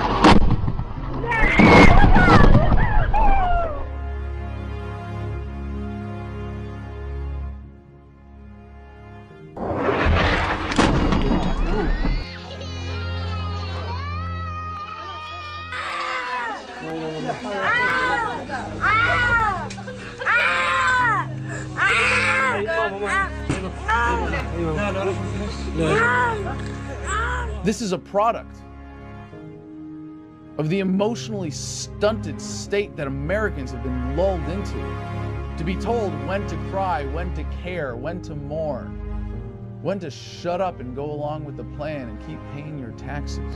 We are creating enemies with this foreign policy faster than we can kill them. And I can tell you that from my personal experience in Fallujah that backs that assertion up. They don't hate us because we're free. They hate us because we're myopic, patriotic idiots who allow ourselves to be so emotionally manipulated that when something like this happens, the result is more brown people on the other side of the planet die. We made good progress, and we'll continue to work together to achieve freedom and peace. People don't care because they choose not to. It's that simple. Either you do care or you don't fucking care. They look at those people as inferior people, for God's sakes. Because that's them, it's not we, it's them. But them and we belong to the same people. That is the human freaking race here. I have heard more times out of people, well, you know what? It doesn't affect me directly, so I don't fucking care. And they'll go, is that wrong? If you consider yourself to be a moral person, you have to be opposed to this. If you do not care about morality, well, at least you're being honest. But I think we've got a nation, an entire nation of sheep doing everything they can to avoid that level of moral responsibility. Now, Mr. McGovern, what is your problem? I'm sorry? He says, look, he says, don't you think it's worth 3 or 4 killed to secure the oil supplies that we need? I said, well, suppose one of those 4 killed this week was your son. He said, it wouldn't be my son. And it wouldn't be his son. Our enemies are not 7,000 miles from home. They sit in boardrooms. They are the millionaires and billionaires who control this planet, and we've had enough of it. The state has us thinking that it is us. Should we invade Iran? Or should we starve them? How dare they say we? It's them. Human beings die. They don't need to die. Fuck, man, give them a chance. We're an incredibly gifted, creative race, just not given the opportunity because we've been suppressed through tyranny. I will not be a part of that anymore. These medals don't mean anything to me, and they can have them back. And I choose human life over war, militarism, and imperialism. You are deluded, and your delusion is dangerous, and it is getting people killed. And your attitude, your tribalism, your personal identity, because you choose you want to be an American before you want to be a human being, it's disgusting. Sorry to all of you. Fucking sorry. Yeah, you're right, I didn't serve. You're the one serving. And it's your children who are going to look up to you and think that you're the greatest people in the whole world. Do you want a better life for your children, or do you want perpetual warfare? I really see this as sort of a moral decline of the United States of America, the idea that the ends justify the means. We need your oil, so we have every right to take it because we're bigger and stronger than you. That's what they do.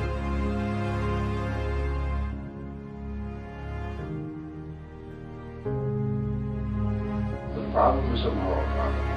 The answer can't be sought or gained by looking to the traditional moral authorities, because they ain't there, folks. And what does that mean? It's only us. This is the stuff that keeps me up at night. This is the stuff that keeps me up at night.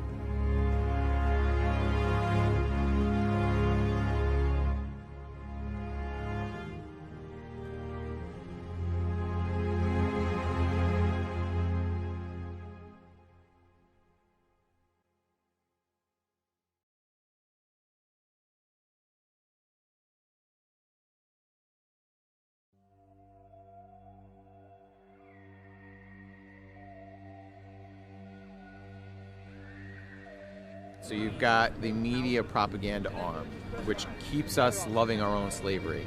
Then you've got the financial system, which keeps us dependent on them. Then you've got the military state, the police state, to keep physical control over us.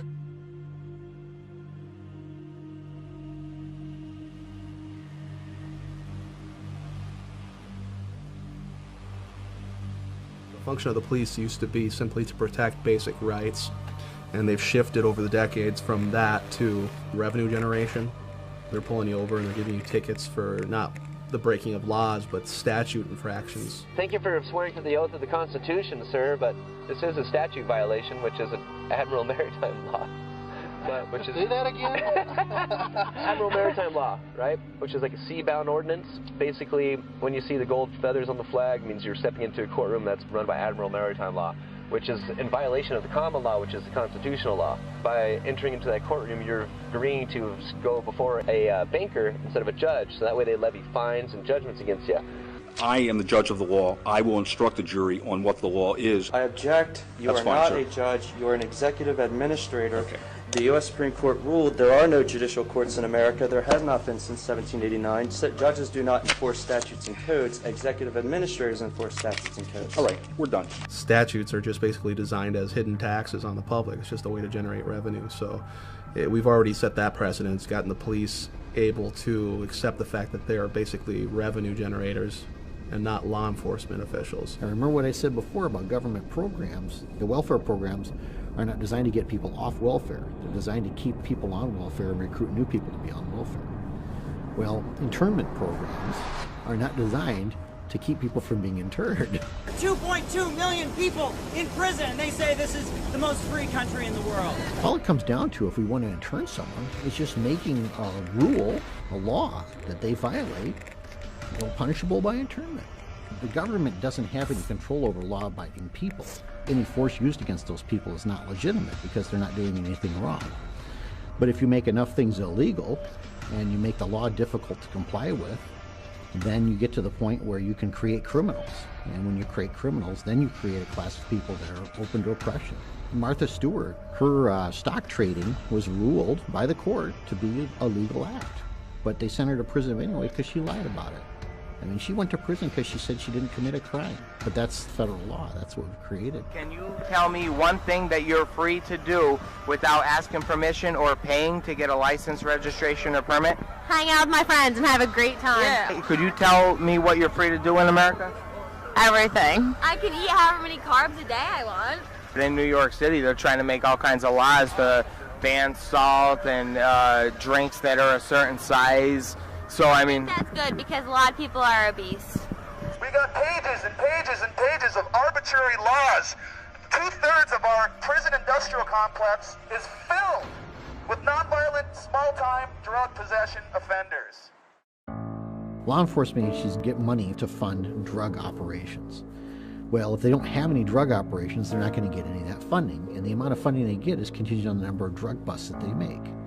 So what's the incentive there? Is it to reduce drugs in their community? Absolutely not. The incentive is to increase the amount of drug busts they get and push their stats up and then get more funding. Thousands of police officers out there have been convinced that marijuana is the most insidious, horrible drug on the planet. People are using it. Doctors are prescribing it. And yet our federal government still maintains that it's somehow an insidious, dangerous substance that people need to go to prison for 100 years if they're caught with a certain amount of. They're arresting someone with an ounce of marijuana in their pocket and sending them to prison for 5 years and saying, there's nothing wrong with this because they told me that this drug is a threat to my way of life. We've created a class of citizen that can be interned in this country. Any one of us could wind up being moved into that little box based on some new law. There are so many laws that the average American commits 3 felonies a day, and they can arrest you at any time they feel like it. And a cop can pull you over at any point you're on a public street and find something wrong with your vehicle and give you a ticket for it and steal some of your income. And if you look at him crossways, he can put you in jail. And if you don't look at him crossways, he can say that you did and put you in jail. That's the kind of arbitrary authority that exists in the police state in America today. Who are you and what are you doing? Let me see some ID, please. The liberty doesn't come from our government. Sometimes they think they're passing it out, and sometimes they are always restricting as if it's their liberty rather than our liberty.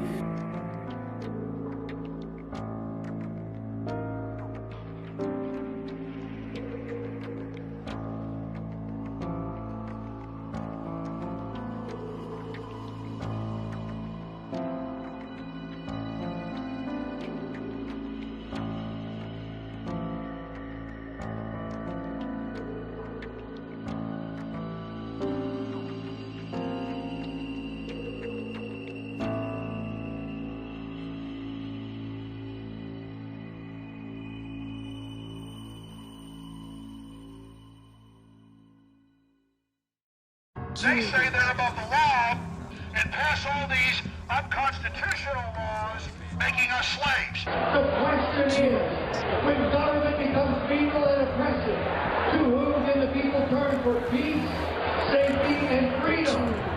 Your sheriff's main responsibility is to protect you from the federal government.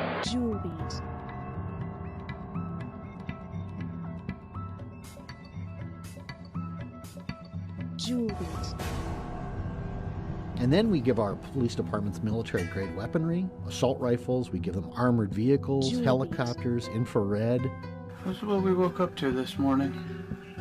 Men with machine guns coming towards us.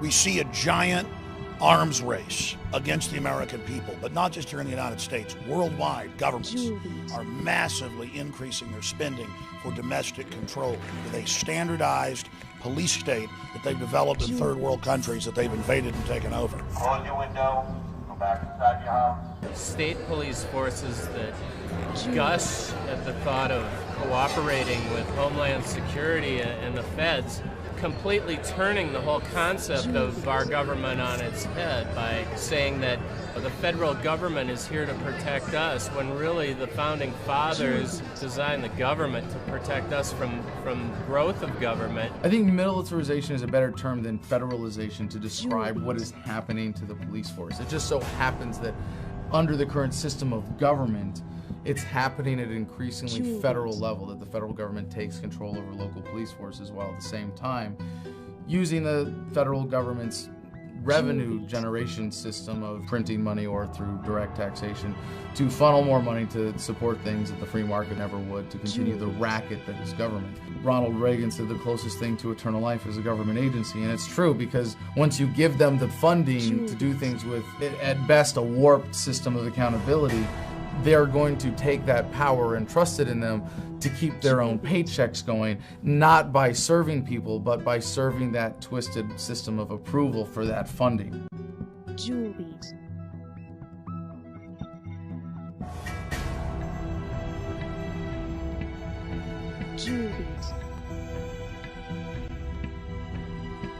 Work for the Federal Reserve? Yep. What's the Federal Reserve Bank around here? It's not. It's not? Nope. TSA agents are on the interstates fighting terrorism with visible intermodal prevention and response, or VIPER operations. Vicki, you know, this was a massive operation really bringing all federal, state, and local agencies together to not only do random searches, but also create an army of agents on wheels. It's all, in a way, starting to blur together.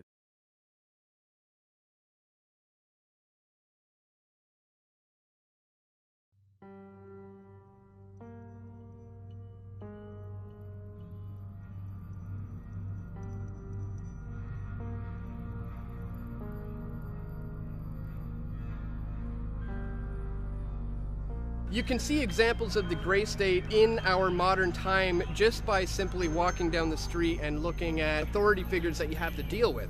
You can see that a lot of authorities are becoming more militarized just by in the way they look, in the way they act, and the way that they treat us. If you have an honorable discharge from the military, it's pretty easy to get a job in any police force in America.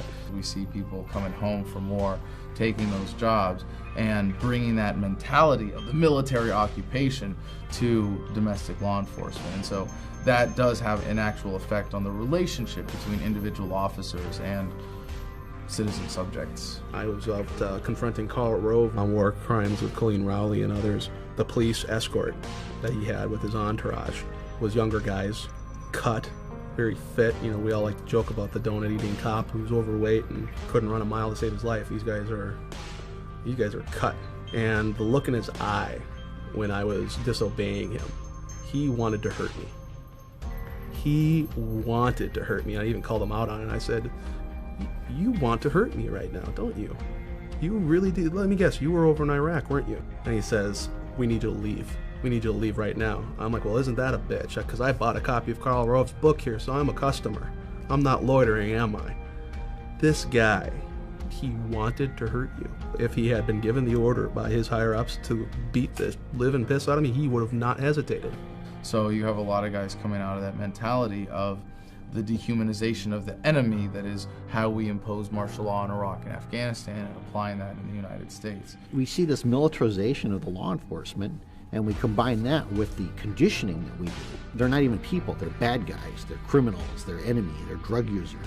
So these people are inherently evil, and we are absolutely good, and we have the best high-tech equipment and weapons, and we are going to squash this enemy. It goes back to the ego again and the badass mentality, and then the police want that because, yeah, they don't want people questioning what they're doing.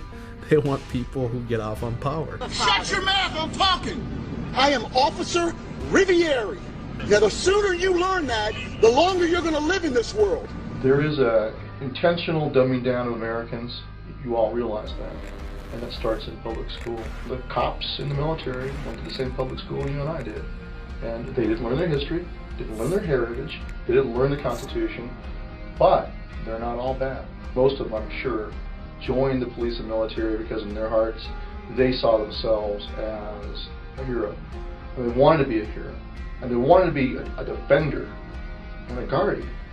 And so the best of motives, but if they don't know the Constitution, and they don't understand the basic principles about human rights, they can be easily manipulated and twisted into becoming just an enforcer. I often talk about how things seem to be going in cycles and how history repeats itself, and how, like, we have the Occupy movement is the Hooverville of today. With the Occupy movement, we saw militarized police using weapons used in foreign wars against protesters domestically. These Occupy Wall Street people are dissenting, and we need to crush them. Stone 16, skirmish line, huh?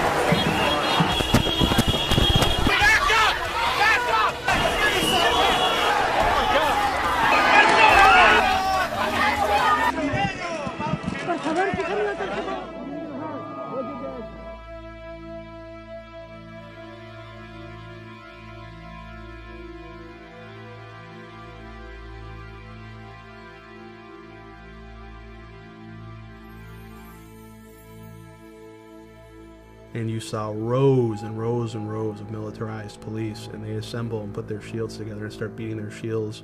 Thump, thump, thump. It's psychological. It's designed to intimidate and create fear. I was just pleading to cops, please don't tear gas us. We're completely peaceful. No one's facilitating any aggression, and they just like tear gassed all of us. Kids and strollers were their moms, and people were actually trampling each other to try to get out.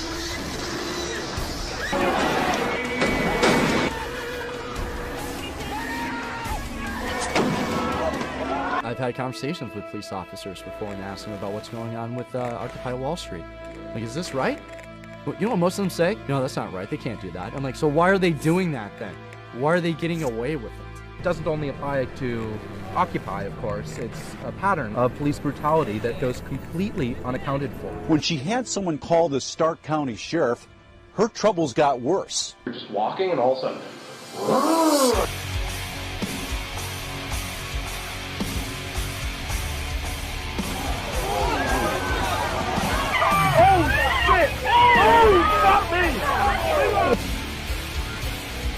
Without a warrant, commandeered my vehicle, searched and seized my home. Both of them bust out of the car with the guns drawn. Get on the fucking ground, let me see your fucking hands, don't fucking move. Hands! Fucking hands! At least 8 officers rushed to the car with guns drawn and even rifles out. Then one fatal shot was fired. Sticking their middle finger at us and screaming obscenities, telling us your friend shot himself. I have no criminal background, I have no psychiatric past. They have me search me. I'm holding my dick in my hands. Are you gonna stick your hand down their pants or something? Yep. What's my arm? They started shooting him. A controversial police shooting in Anaheim. They just released a dog and I had my baby. They smashed my face into the drywall and asked if I was going to cooperate. If I refuse, that makes me guilty right away. I complied under duress. Stop resisting! Stop resisting! I had no witnesses. If I had resisted, I would have been busted up. Could have been in the morgue. He saw a police officer shoot Patricia Cook to death in this church parking lot. Stepped out in the street and fired 5 more times. I wish I knew what the hell was going on. The American people refuse to be terrorized, except by our own fucking government. As an American, you are 8 times more likely to be killed by a cop than by a terrorist. I would rather go to jail than be dead.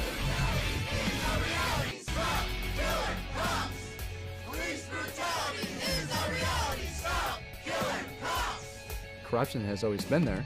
You don't question it because the higher up you go within the police realms, it's kind of like the mafia. Well, they'll take care of you. You know, you never narc on a fellow officer. No charges have been filed. There was no jury. A judge was the sole decider. He says police videos like these should be used to protect police, not go after them. There wasn't going to be any investigation at that point.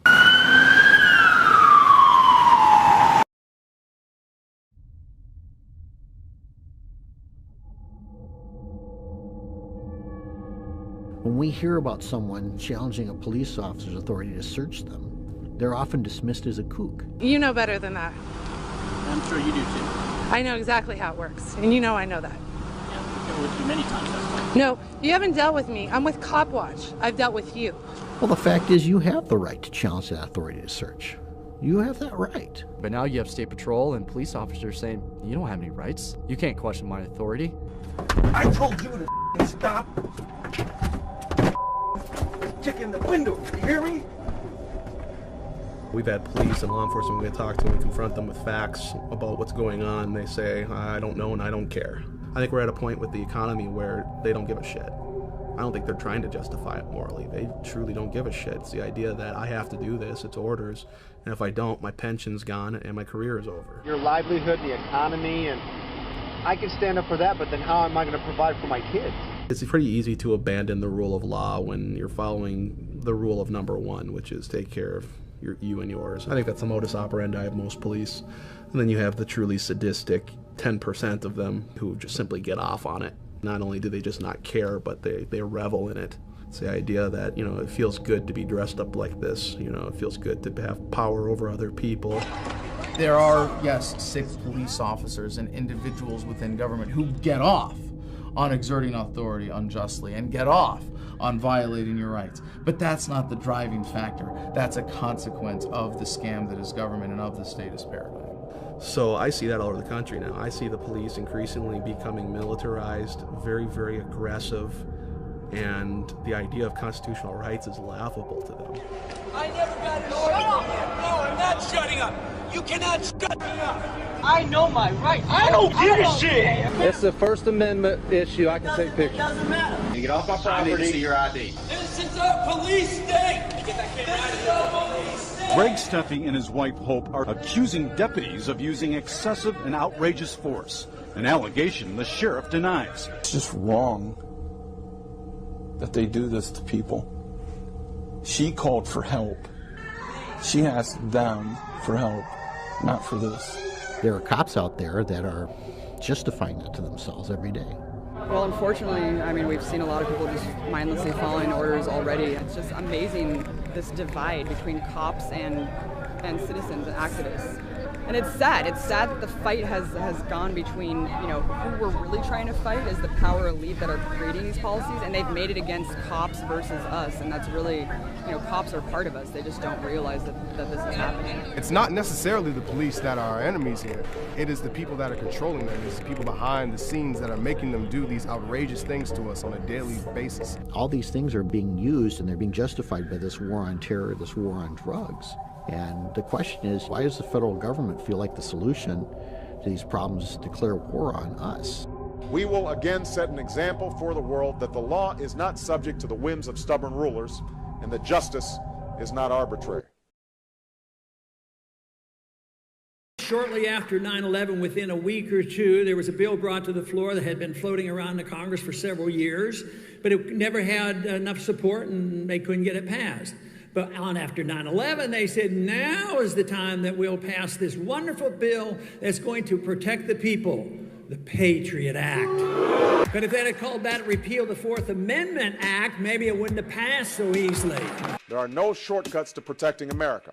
I will provide our intelligence and law enforcement agencies with the tools they need to track and take out the terrorists without undermining our Constitution and our freedom. The US is funneling money into tracking systems that are threatening to make the very concept of privacy a thing of the past. In the past 5 years, the Department of Defense has shelled out an estimated $3 billion on biometric programs, technology that uses physiological and behavioral recognition to identify people. However, the top cash cow is expected to remain government spending on security. It's always the government that says, oh, if you don't have anything to hide, why are you worried about the Patriot Act? Why are you worried about all these spy systems and data mining? But yet it's those same people that hide in private, that meet in secret, under armed guards, that won't disclose what they're doing, but they want to see, hear what we're doing.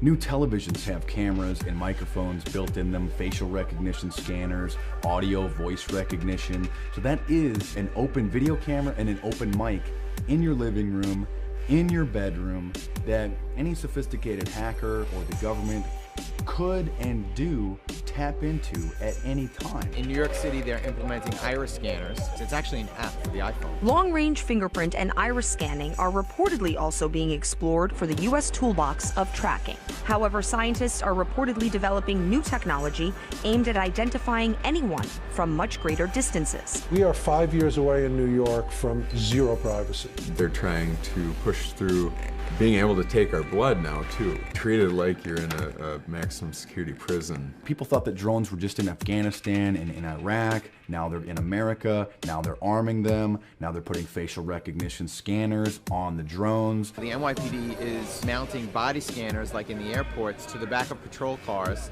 and they're going to be scanning people as they drive up and down the streets. So the Supreme Court has already ruled that the NYPD wasn't allowed to use infrared technology to do the same thing. So now they're just trying a different flavor of radiation. When I worked in the agency, this was the day before gigantic amounts of computerization. Everyone had a 201 file. Everything we knew about a target would include any comments that people had made about you, anything we'd overheard about you, 5 or 6 files, each 2 or 3 inches thick. The amount of effort it took to go through something like that in paper format meant a good deal of the 20,000 employees in the CIA spent their time doing just that. In today's digital age, when you can go online and get 90% of a person's history just from open source, your life is not your own as far as the government goes. You can't have 100% security and also then have 100% privacy. We're going to have to make some choices. We see the globalists building a giant police state control grid and calling themselves technocrats. A technocrat is a group of dictators who use technology to control people. They can tap your phone, record conversations, go into your email, and they do on a daily basis. They just don't tell you because they don't have to. There can be warrantless wiretaps and warrantless searches on your digital information. There's stuff out there that will suck your hard drive in 10 seconds or less. It's no big deal. A system touted as a national security necessity is being used to build a database where the biometric identity of millions of Americans will be gathered and stored. It is of no dispute that who you're calling, when, how long you're talking, what you're buying, all the stuff that happens on your iPhone or smart device is being used. Now, at the time, there's no legal oversight as to what these fusion centers, as they're called, there's no oversight as to how they're going to use it, but it's there. So they're fusing databases, which is the concept of a fusion center, from driver's license, criminal databases, social networking they've added to that now. The CIA could care less about all these social media because it's not sort of objective reporting on people, but the people who really care about that are commercial entities. And they're leading the way on the science of extracting all this information and coming up with algorithms to explain this person believes this person believes that. Computer algorithms that they're using can track most people's habits and what they're going to do within a 94% accuracy rate. Google boasts about that. Of course, now the CIA has noticed that, all right? And all they simply have to do is buy a commercial off-the-shelf product to find the people they really want to find. So if I use my iPhone to purchase a product, it's flagged, it's under suspicion, I'm going on a list. That will be, tucked away for a later time. That means that people can collect it and then look at when they want to. And they may only want to when all of a sudden you say, hey, I object to this. And they go, oh, well, let's take a look and see what would make you object to that. Let's see why you don't like what we're doing to you. You haven't committed a crime yet, but the second that spectrum of crime shifts over to include whatever it is you are doing, they do know where you are. If you become a political enemy to somebody, or you have an ideology that people don't like, look, right now there's a war on raw milk in this country. So if I drink raw milk, then I'm going to become an enemy of some industry, the FDA or the USDA, and now I can be targeted politically. It's happened. People being targeted by the police state because of their political affiliations. People's children being taken away from them because they're critical of the government. If I go and try to find out something about you, and I have to do extraneous measures to do that, there should be no objection from you, because if you're not doing anything wrong, what have you got to hide?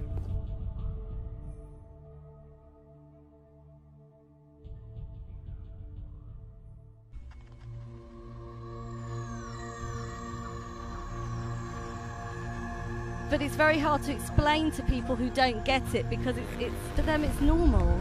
They think it's just being open, and they live in a world of reality shows. They want their every little thought to be communicated. That's not an Orwellian dystopia, it's a Brave New World dystopia. It's a nightmare, but they don't know it, they're happy. So that's the worst of all, really. Like me? Yeah, like what? Everything. Like what? Well, do you ever deposit or withdraw more than $1,000 in your bank account? Yeah. Okay, well, you get reported to the freaking Department of Homeland Security every time you do that. So what? Why should I worry about it? I'm a Verizon customer. I don't mind Verizon turning over records to the government. I don't think you're talking to terrorists. I know you're not. I know I'm not, so we don't have anything to worry about. Get an iPhone and you're good for life. For them, it's logical. If they want to see me going to the football game, fine, I don't care. But actually, they are slightly modifying their behavior, and they're less free as a result. The chilling effect is very strong, because when you are telling people that they're being spied on, I mean, the drones, for instance, this new element of drone surveillance, a lot of people say that they're just like, well, I have nothing to hide, so why should I care? That's not the point. The point is that when you have a tape recorder out on a table, you're not going to say the same things that you would before. You're not going to dissent as much. And that's the real suppression.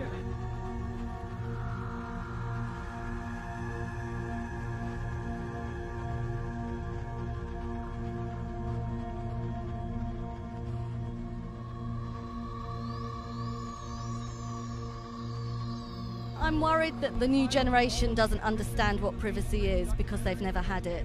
And because everything is about sharing. And I mean, we probably the last generation who knew what it was like to be unmonitored.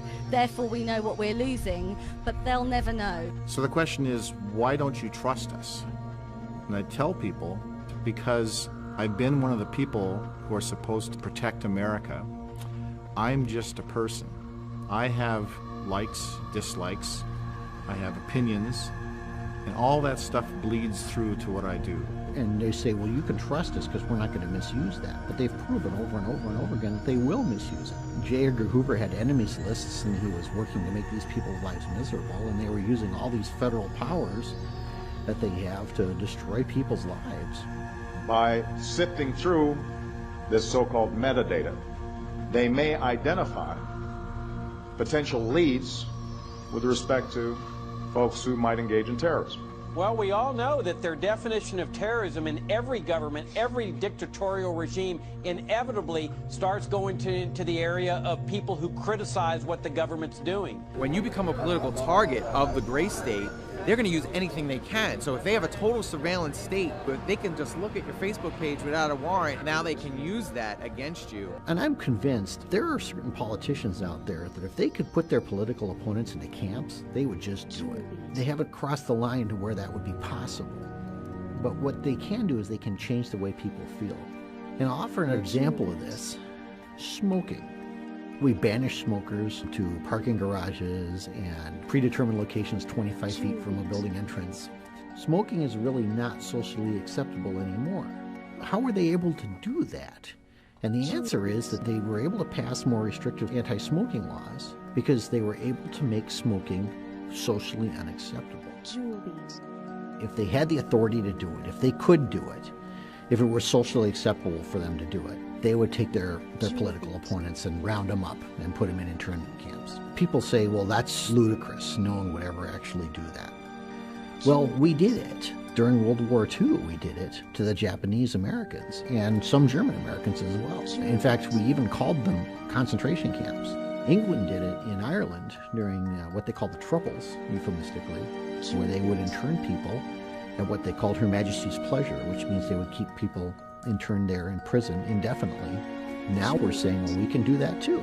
All we have to do is call someone a terrorist and we can lock them up pretty much as long as we want.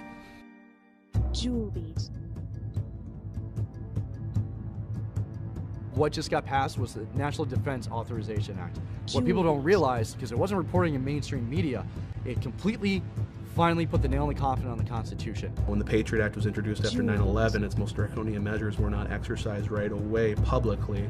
It was much more private. Well, now with the passing of this new Senate bill, they're advertising. They're saying it's here now. Have you heard of Posse Comitatus? You know that, right? Yeah, they mentioned that today, but I'm not familiar with it. It strictly prohibits and is very clear that the military is not to be used against American citizens, not to be active on American soil. They cannot arrest you. They cannot act with force within American soil. That's what the police is for.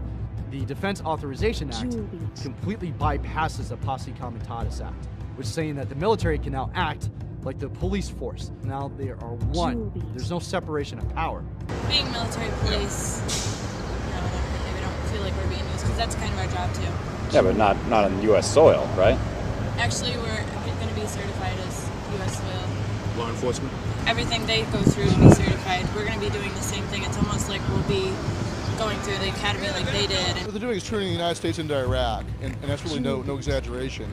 The same legal structure that applies in Iraq under the laws of war is what they're claiming to be able to do here at home in the United States. There's no legal barriers anymore as far as they're concerned. And that any American citizen accused of being a terrorist does not deserve a jury trial, but instead will be an enemy combatant under martial law, under military law, under the laws of war. Authorizing military force, that's killing you, military detention, and military trial or rendition to some foreign country. If they have any reason to want to detain you, they have that. They don't need to acknowledge your Fourth Amendment rights. There's no judge, there's no jury, there's no need for evidence. As long as we're at war, we can convert this crime, this criminal offense, terrorism, into an act of war at our option, and now we can do whatever we want. We are authorized to take action against enemy belligerents under international law. It seems like that could happen to anybody. All it takes is for a couple of people to say, hey, you're a terrorist, and you're going to get picked up. You're not going to be able to talk to a lawyer. You're not going to have any rights in that situation. And when they say, I want my lawyer, you tell them, shut up. The Constitution guarantees due process. It does not guarantee judicial process. If you had a family member of yours arrested for any reason, let's just say they're guilty of a crime, wouldn't you at least want to know? Wouldn't you want to know that the facts will be disputed in a court of law and that they stand a chance that if they are innocent, that can be found? They might even send you to Syria and have you get tortured by the Syrian secret police to find out what you know. Or they'll use one of the forms of torture that they've determined are actually not torture. It's all semantics. They say, well, this isn't torture, so we can do it. What they're saying now is this isn't internment, so we can do that too.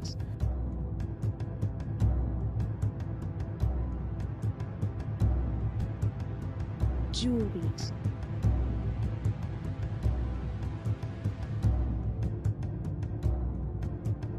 Julies.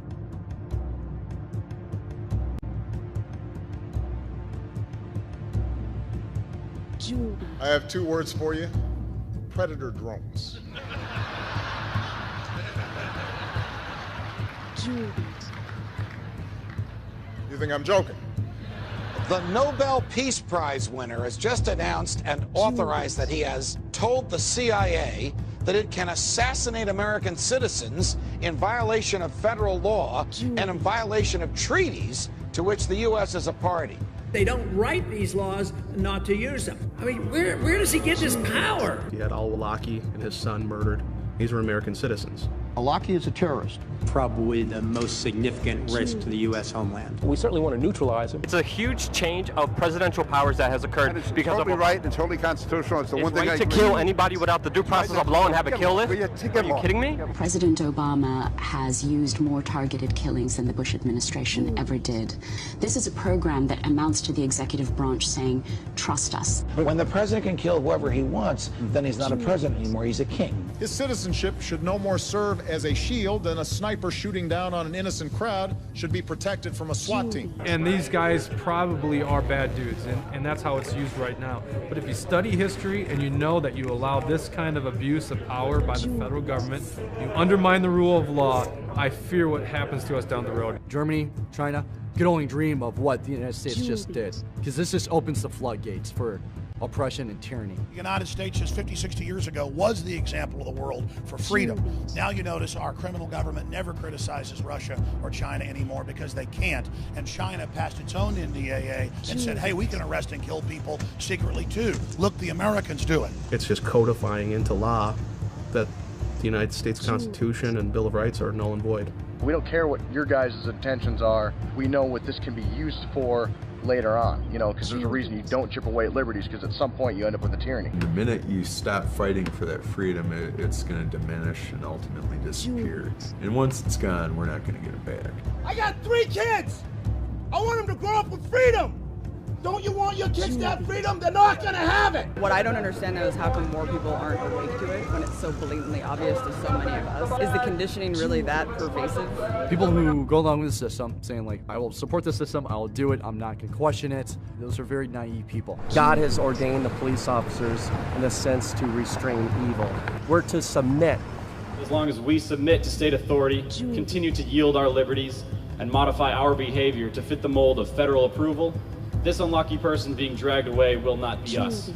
And as long as at least we believe our freedoms are not at stake, we will be allowed to return to the comfortable complacency of our padded, regimented lives. You're not safe.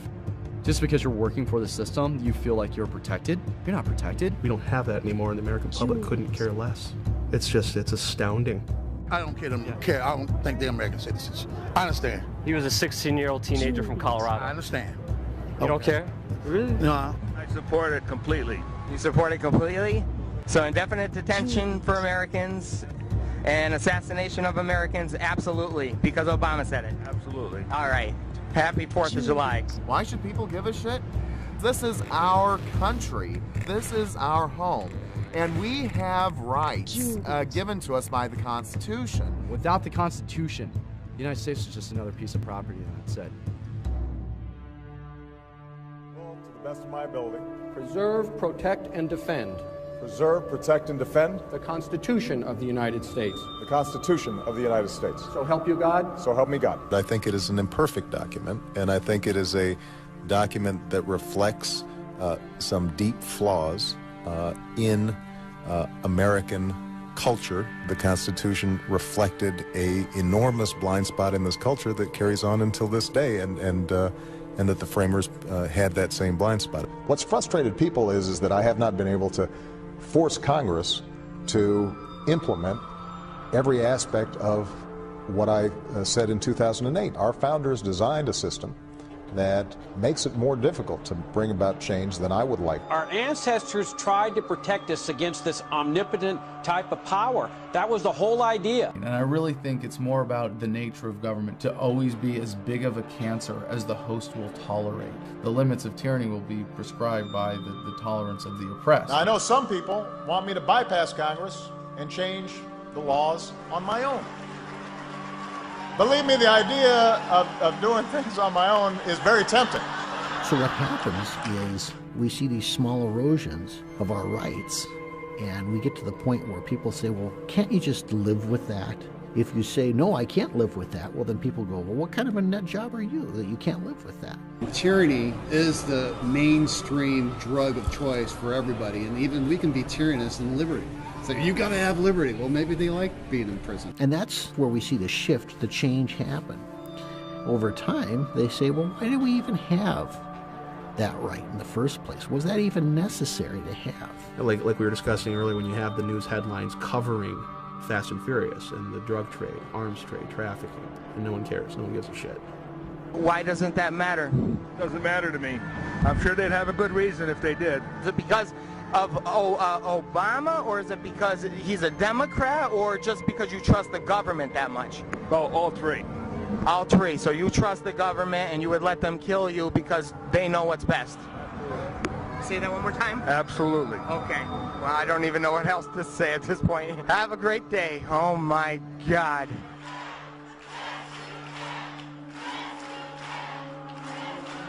The gray state is inevitable. It's coming. And technically it's already here.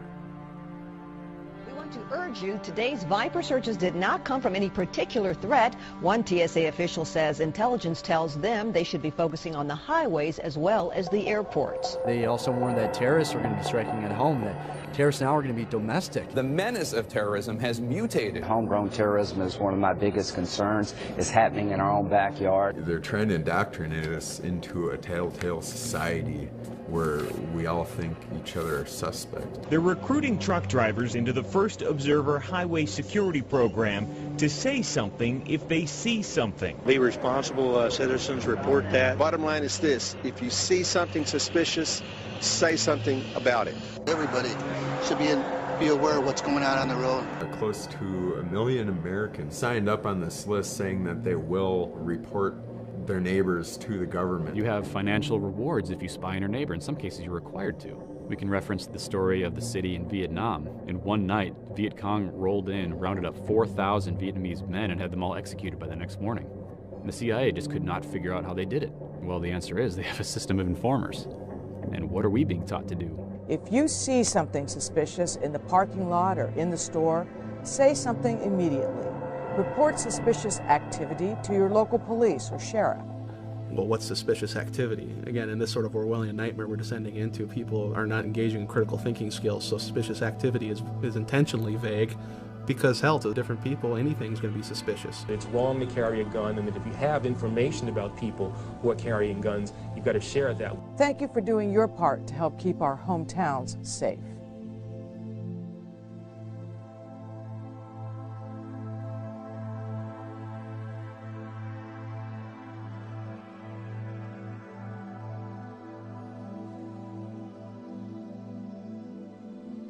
Those who have become completely and utterly dependent upon the government for literally life to live. You look at food stamps, welfare, say what you want about the compassion behind these programs. The fact of the matter is you're creating dependency. And so it's going to be very easy to turn the masses on these groups of people who are independent. These militias, generally, these are people who know how to provide for themselves. They're survivalists. They're people who know how to live off of the land. We can't have that. We don't want other people's learning to become independent. So the powers that be want to discourage you from learning about self-sufficiency and independence and be fearful of these groups that are. They want to attach to us these labels and social stigmas so that the general public is going to look at, I don't want to have anything to do with that. And you see folks waving tea bags around. The threat these groups pose is evolving. We see these people being portrayed as being on the fringe, unstable, or even dangerous. And what we're doing is we're making the dissent socially unacceptable. There's going to be small pockets of resistance as the economy gets worse. You're going to have more and more militias gaining credibility and numbers. It is imperative that they demonize these groups, create fear. These people are terrorists. It's basic psychology. You dehumanize your enemy and you make them a threat.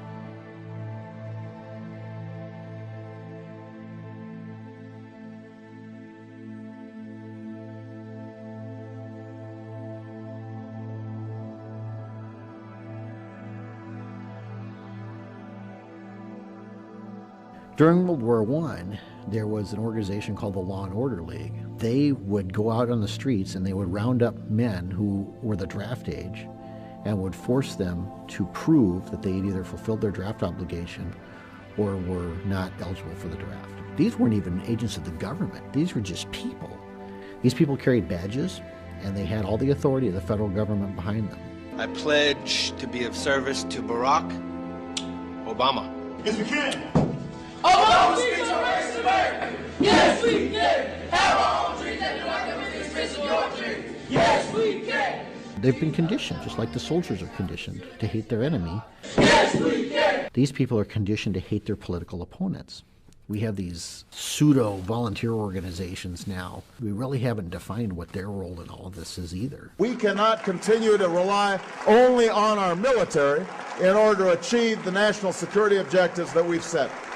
We've got to have a civilian national security force that's just as powerful, just as strong, just as well funded.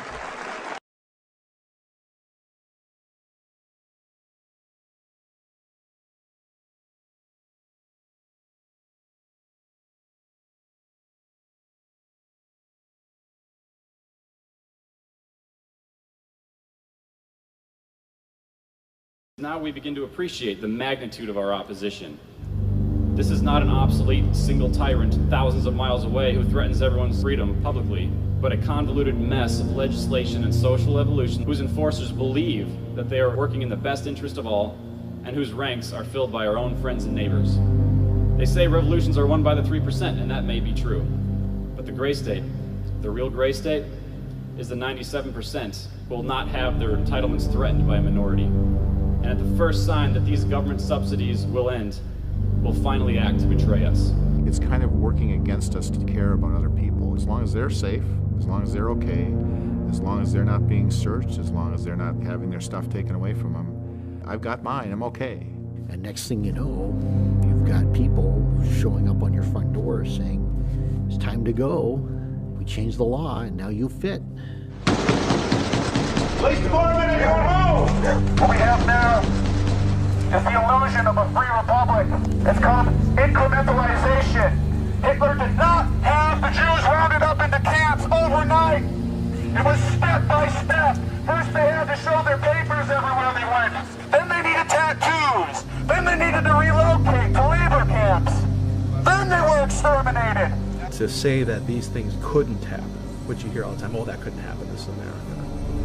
Who in the hell are you? What, because you're American, it makes you somehow different from the rest of the world? It is not unfathomable to believe that human nature is about only a few things: power and control. When they start rounding us up later, it'll be a lot easier for the public to consume that.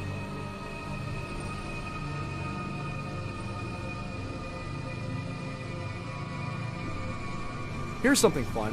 When you get 5 minutes out of your busy day, what I recommend doing is going on Google or YouTube and checking out FEMA concentration camps. This is some type of residential center internment camp. Right here you can see the gates, both sides. These both have barbed wire on them and they're facing inward, of course. You can see it's all fenced in right here. Once you cross this threshold, you're in there. Now these residential areas can house over 30,000 people at one time. Now, are you telling me that there's 30,000 people in one location that we need to be worried about? Look at Germany, an advanced civilization, and they fell into a despotism in a span of 10 years after an economic collapse. It can happen here. You think it can't happen here? What's this concentration camp thing you're talking about? What is this thing about bringing foreign troops into the United States? What scenarios do you live in? This is a historic pattern. This has happened in the past. Documents are out, the detention camps, the internment camps, the re-education camps. They're hiring for positions in these camps. These institutions are becoming active at the same time that this defense bill was passed, and now that the economy is on the verge of collapsing. There's no markings of any type of business. This is not a correctional facility. Got a call from a buddy of mine that's serving in the Army right now. He's saying that this is already staffed. They already have military personnel on the grounds. Something is going down. You know something's on the horizon because people, look, they don't do this just to be safe. They do it because they're prepping for something. They're preparing for something.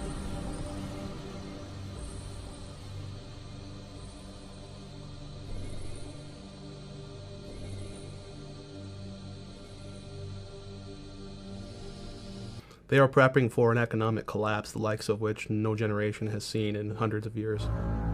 This is going to be devastating to every American family. We have printed and borrowed without limitation on a scale that the American people don't know. In so doing, we have destroyed the value of our currency and our property. All of these things are going to come together. It's kind of a perfect storm. We are already in the abyss, and our empire is unfolding right now. Our monetary empire is unfolding before our very eyes. People say, when's it gonna happen? When's it gonna happen? Motherfucker, it's happening.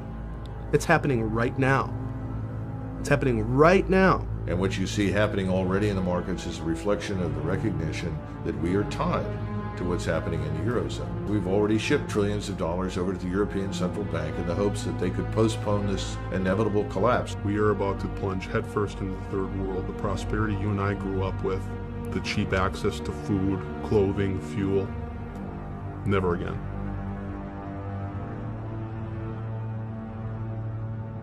Looters are running free. They've been patrolling downtown all night long.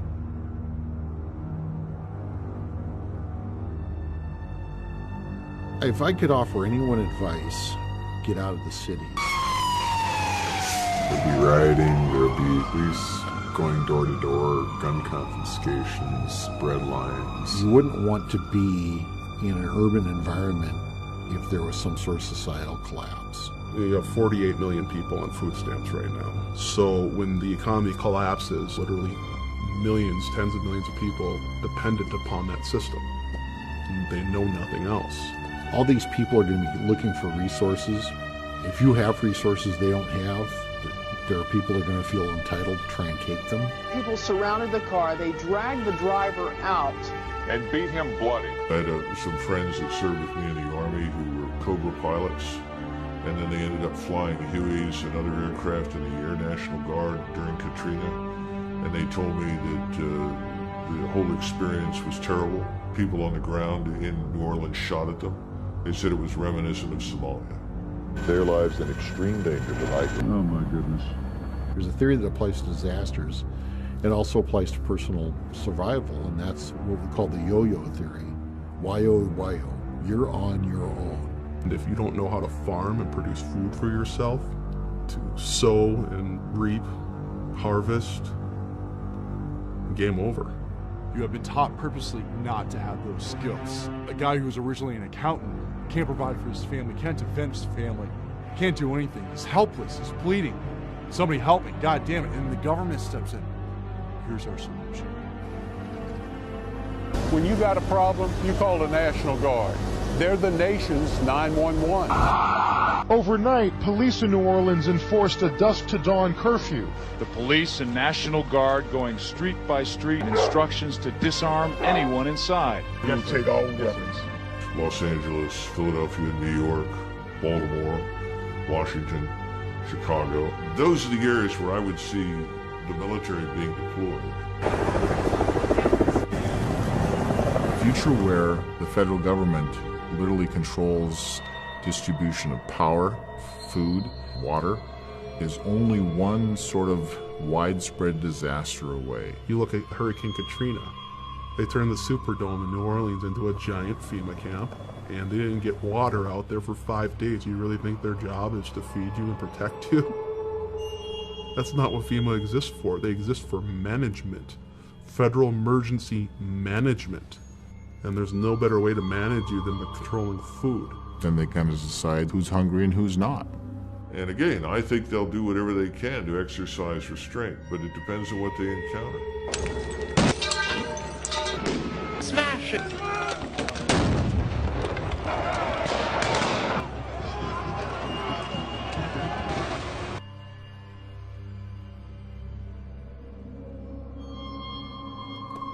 It'll be easy then to play off the American public against each other.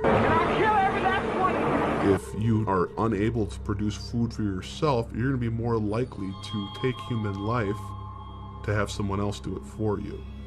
You're going to be more likely to say, yeah, the government's murdering militia members, but if I don't support that, who's going to feed me?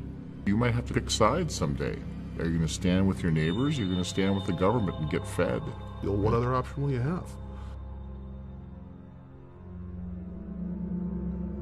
Fabric of society is changing before us. We are definitely looking at a transformation of our society, and it's not necessarily a good thing. And so what we're calling on active duty military and police to do is to simply stand down and to refuse to comply with unlawful orders. But if they continue provoking violence, violence is what they're going to get. That's not what any of us want. You don't want to think about the stuff that you're going to have to do. I mean, shoot an American. Yeah. What I fear is that the powers that be understand that their time is limited, that eventually we will win if given enough time. My concern is they will try to use the only tool they have, which is force, to try to crush the revolution before we can be successful in a peaceful manner. That's my great fear. What people need to realize is that they are creating this problem. They want to push people over the edge to create this chaos. They're going to try to capitalize on it. Their vision for what's next is a global Fed and even more power. Power being stripped from the people, being stripped from the communities, being stripped from the states and centralized and then internationalized. And what you're seeing is the various powers of the world are positioning themselves on this grand chessboard, like Zbigniew Brzezinski of the Obama administration wrote about. They are all positioning their pieces because they know this system's going down. That's the dirty secret. It's all planned. They planned it because they knew it was going to fail.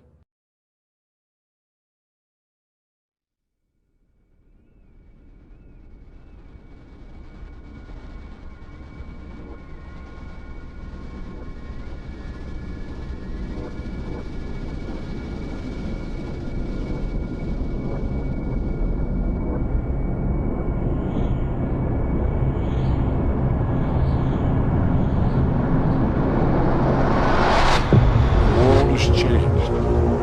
It is demanding action.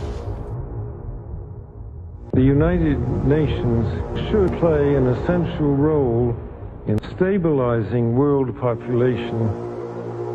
You look at the people who are controlling or pulling the strings. The Honorable Henry A. Kissinger. The actual controlling people of the world and the globe and how they perceive humanity. It's disturbing and it's also psychotic because these people don't care about human rights. These people don't care about human liberties or freedom. They treat you as a number. This is, in all the globalist documents, their whole program is absolute war against humanity, a final revolution against everything good, a scientific dictatorship. They don't really care whether you have liberties or not, except in terms of how much it allows them to exploit you. The negative impact of population growth on all of our planetary ecosystems is becoming appallingly evident. They could care less of what happens to you. They squeeze slowly any kind of human right or critical thinking from you. These are deep-seated, deep-rooted, evil individuals, a cabal of individuals who have run the world for centuries. We are being hit scientifically. We are in a petri dish. We are under assault. We must resist the takeover. Their allegiance is to the global bankers. Their allegiance is to the New World Order, not to the United States, not to the Constitution, not to freedom. The New World Order has no legitimacy, and that we as a people are not afraid, and we are waking up to the robber barons and the big bankers who are looting our economy with the Federal Reserve. Well,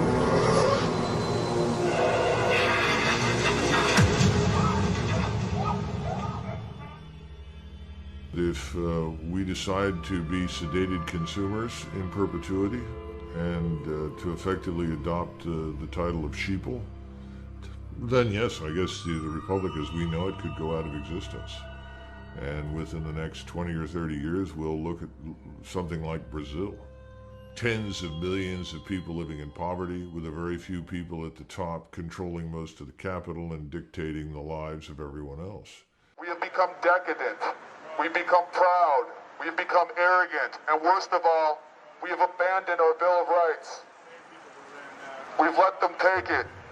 If we allow democracy through negligence and carelessness and the crude ambition for money, power and glory of politicians to be handed away, as we already have in Britain, to a supranational entity which we do not elect and cannot control,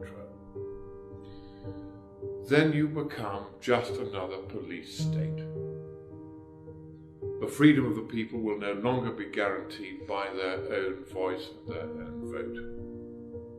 There will be an increasing gulf fixed between the governing class, which will wield all realistic power, and the governed, who will wield none. We'll be right back to square one. And all the work of your founding fathers will have been carelessly set at naught by the very people to whom you have entrusted the defense of that Constitution against all comers.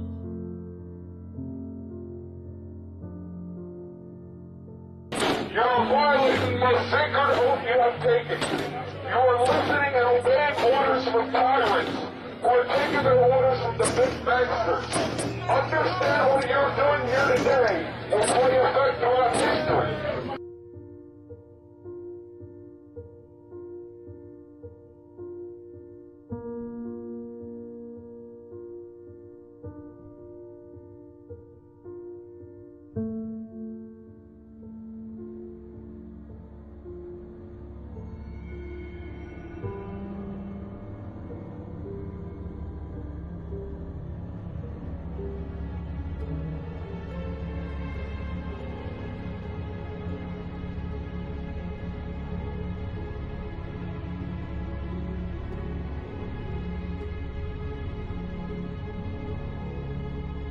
The hour is late. We are forced to choose right now between 1774 America or 1934 Germany. Which one is it going to be? We're now in exactly the same position our forefathers were in 1774. Almost a mirror reflection. King George, until the fighting started, did not claim the power to order colonists murdered. But your president now claims the authority to use drone strikes or anything else against you. It's even worse than what King George claimed the power to do. They are asserting the power to treat you, the American people, exactly the same as an occupied, conquered enemy nation. What is that? It's treason!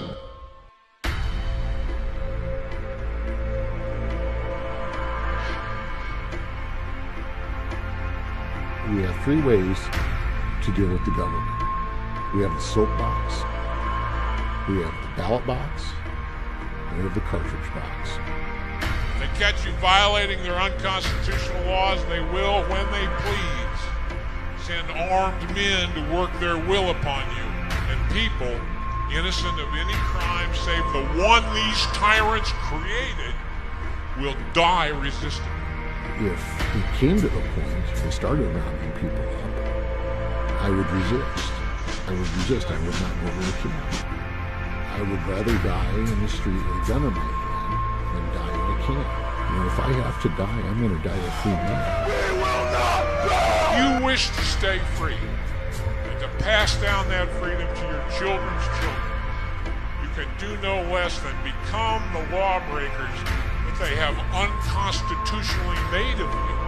You are the modern American revolutionaries, but unlike them, all you have to do is preserve what was already given to you by the blood of other patriots. You have to make sure it's not in vain. As long as your heart beats, as long as you draw breath, you have a duty to stand. We will not comply, and we will resist. Accept that fact. Embrace it. And resolve to be the very best, most successful lawbreakers you can be. And you will stay free.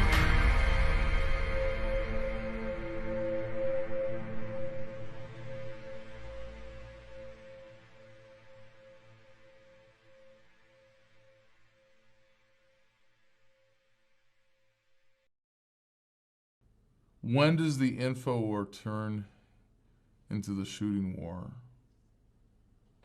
For the individuals who are put in circumstances where they're justified doing violence against agents of the state. It already is. For the people who defended their home against a police invasion and were found by the Supreme Court in Minnesota that they were justified in resisting that invasion of their home. It was already a shooting war. For the insurgents in Iraq and Afghanistan defending their home, it is already a shooting war and not an info war. And for people that are directly threatened by the violence of government every day on the streets in the United States, it already is a shooting war.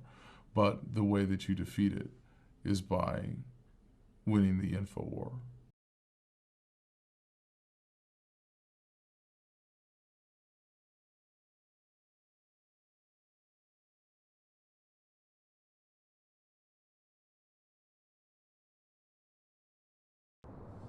The thing you have to remember is the task that we have before us today is a task that's never been attempted before in history successfully.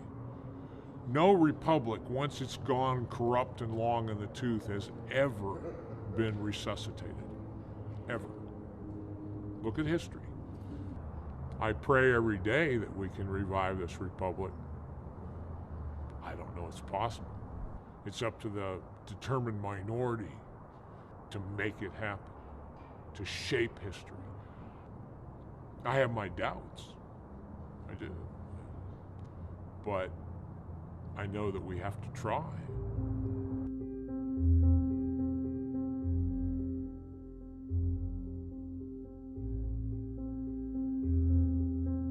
We're coming to a point in human history where statism, I think, is coming to an end because people are waking up to its true nature. Human productivity, prosperity, that the government can never stop, is going to empower us to see past the paradigm of statism. It's a message of empowerment. It's a message of celebrating the divinity in every human being, the inalienable rights that we all enjoy. I can come down to the conclusion very simply, freedom is popular. People, it's not my message, it's a message of America. Zen libertarianism, to me, is something that has allowed me to really fully appreciate the epicness of every moment that I am fortunate enough to enjoy on this planet. If you really understand the physics of reality, the fact that every cell in our body is replaced every 7 years, that at the atomic level there is no such thing as matter as much as there is waves of energy that matter is composed of, and of arranging the molecules in your brain to engage in the rest of the world, to be a part of the universe, to enjoy the experience that it is, to be a spinning wave of energy, a spiral of light that we are as human beings. America, you still consist of nothing but free, beautiful, independent human beings capable of being the alphas of your own lives. The truth is empowering and sets you free, and there is no such thing as government. You can see it for what it is. There's not a police officer, it's just a man in a blue costume with a gun, and the guy in the courtroom isn't a judge who has some superior moral claim to your life. He's just a guy in a black robe. And you're able to see the matrix. You're able to wake up and see all of the code behind the language of society and the way that we think, and to be able to free your mind from that prison of fear and being able to step back and never be caught up in the fears of statism, to be afraid of losing your life, to never be afraid of dying because you come to accept its inevitability. That's Zen libertarianism. At the end of the day, we all die. We're all going to die, but no one gets out of here alive. And so what counts is what we do and who we are.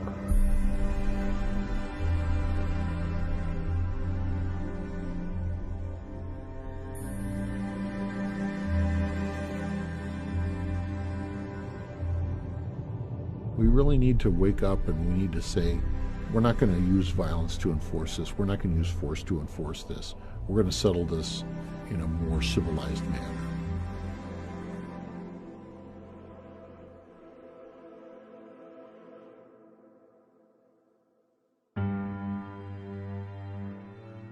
There isn't much chance of avoiding the quote-unquote hard landing that we've been discussing. It is a precipice that some states have already plunged over, and that the federal government threatens to follow. What can you do about it? It's the same thing that's been going on since the beginning of time. We have no power. That's the other lie. The other lie is that these systems can't be wrecked. They can be wrecked simply by an individual saying no. Let's be a man in America and a woman. All we gotta do is stand up and say no. There will always be somebody who wants to be free and is willing to fight to defend that. Human beings need to be free in order to achieve their full potential. Love is the core of this second American Revolution. We do have the power. It would be startlingly easy to reverse all of this, is what people do not generally understand. The elites in every case always believe they are invincible, and they never, ever are. Regimes always fail, and it's only a matter of time before everything comes crumbling down and a new beginning happens. Freedom and being free will always be there. All we have to do is essentially refuse to play ball.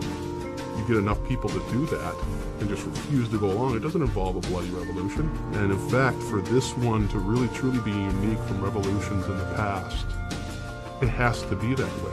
And that's it. And it's up to us, guys. This is no joke.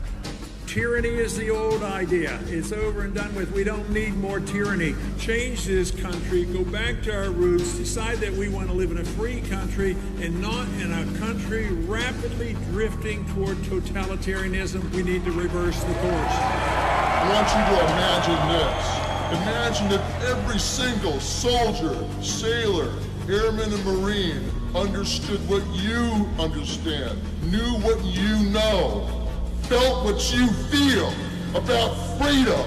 Imagine if they had that conviction in their hearts and in their minds and in their souls to be a warrior for liberty. Would you fear them anymore?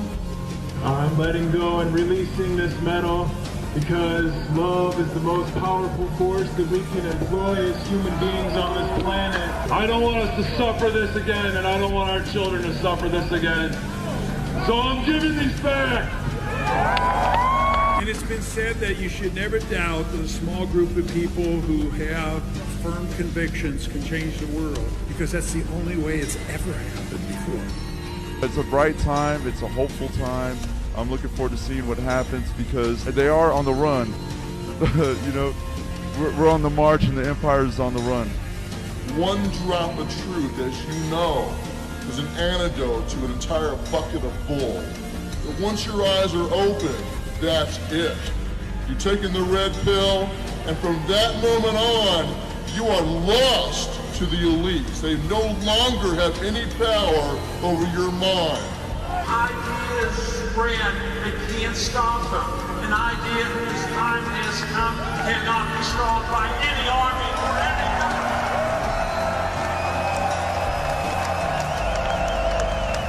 In terms of resistance, say no every chance you get. Every chance you get, say no.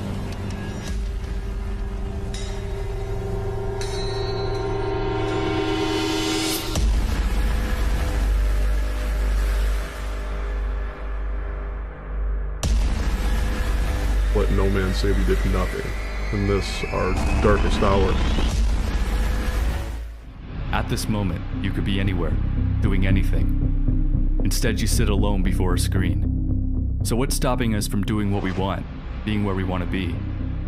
Each day we wake up in the same room and follow the same path to live the same day as yesterday. Yet at one time, each day was a new adventure.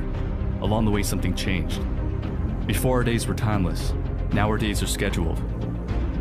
Is this what it means to be grown up? To be free? But are we really free?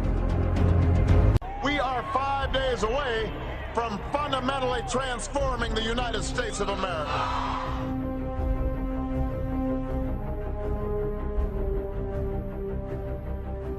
The way Bush has done it over the last 8 years, added $4 trillion by his lonesome, that's irresponsible. It's unpatriotic.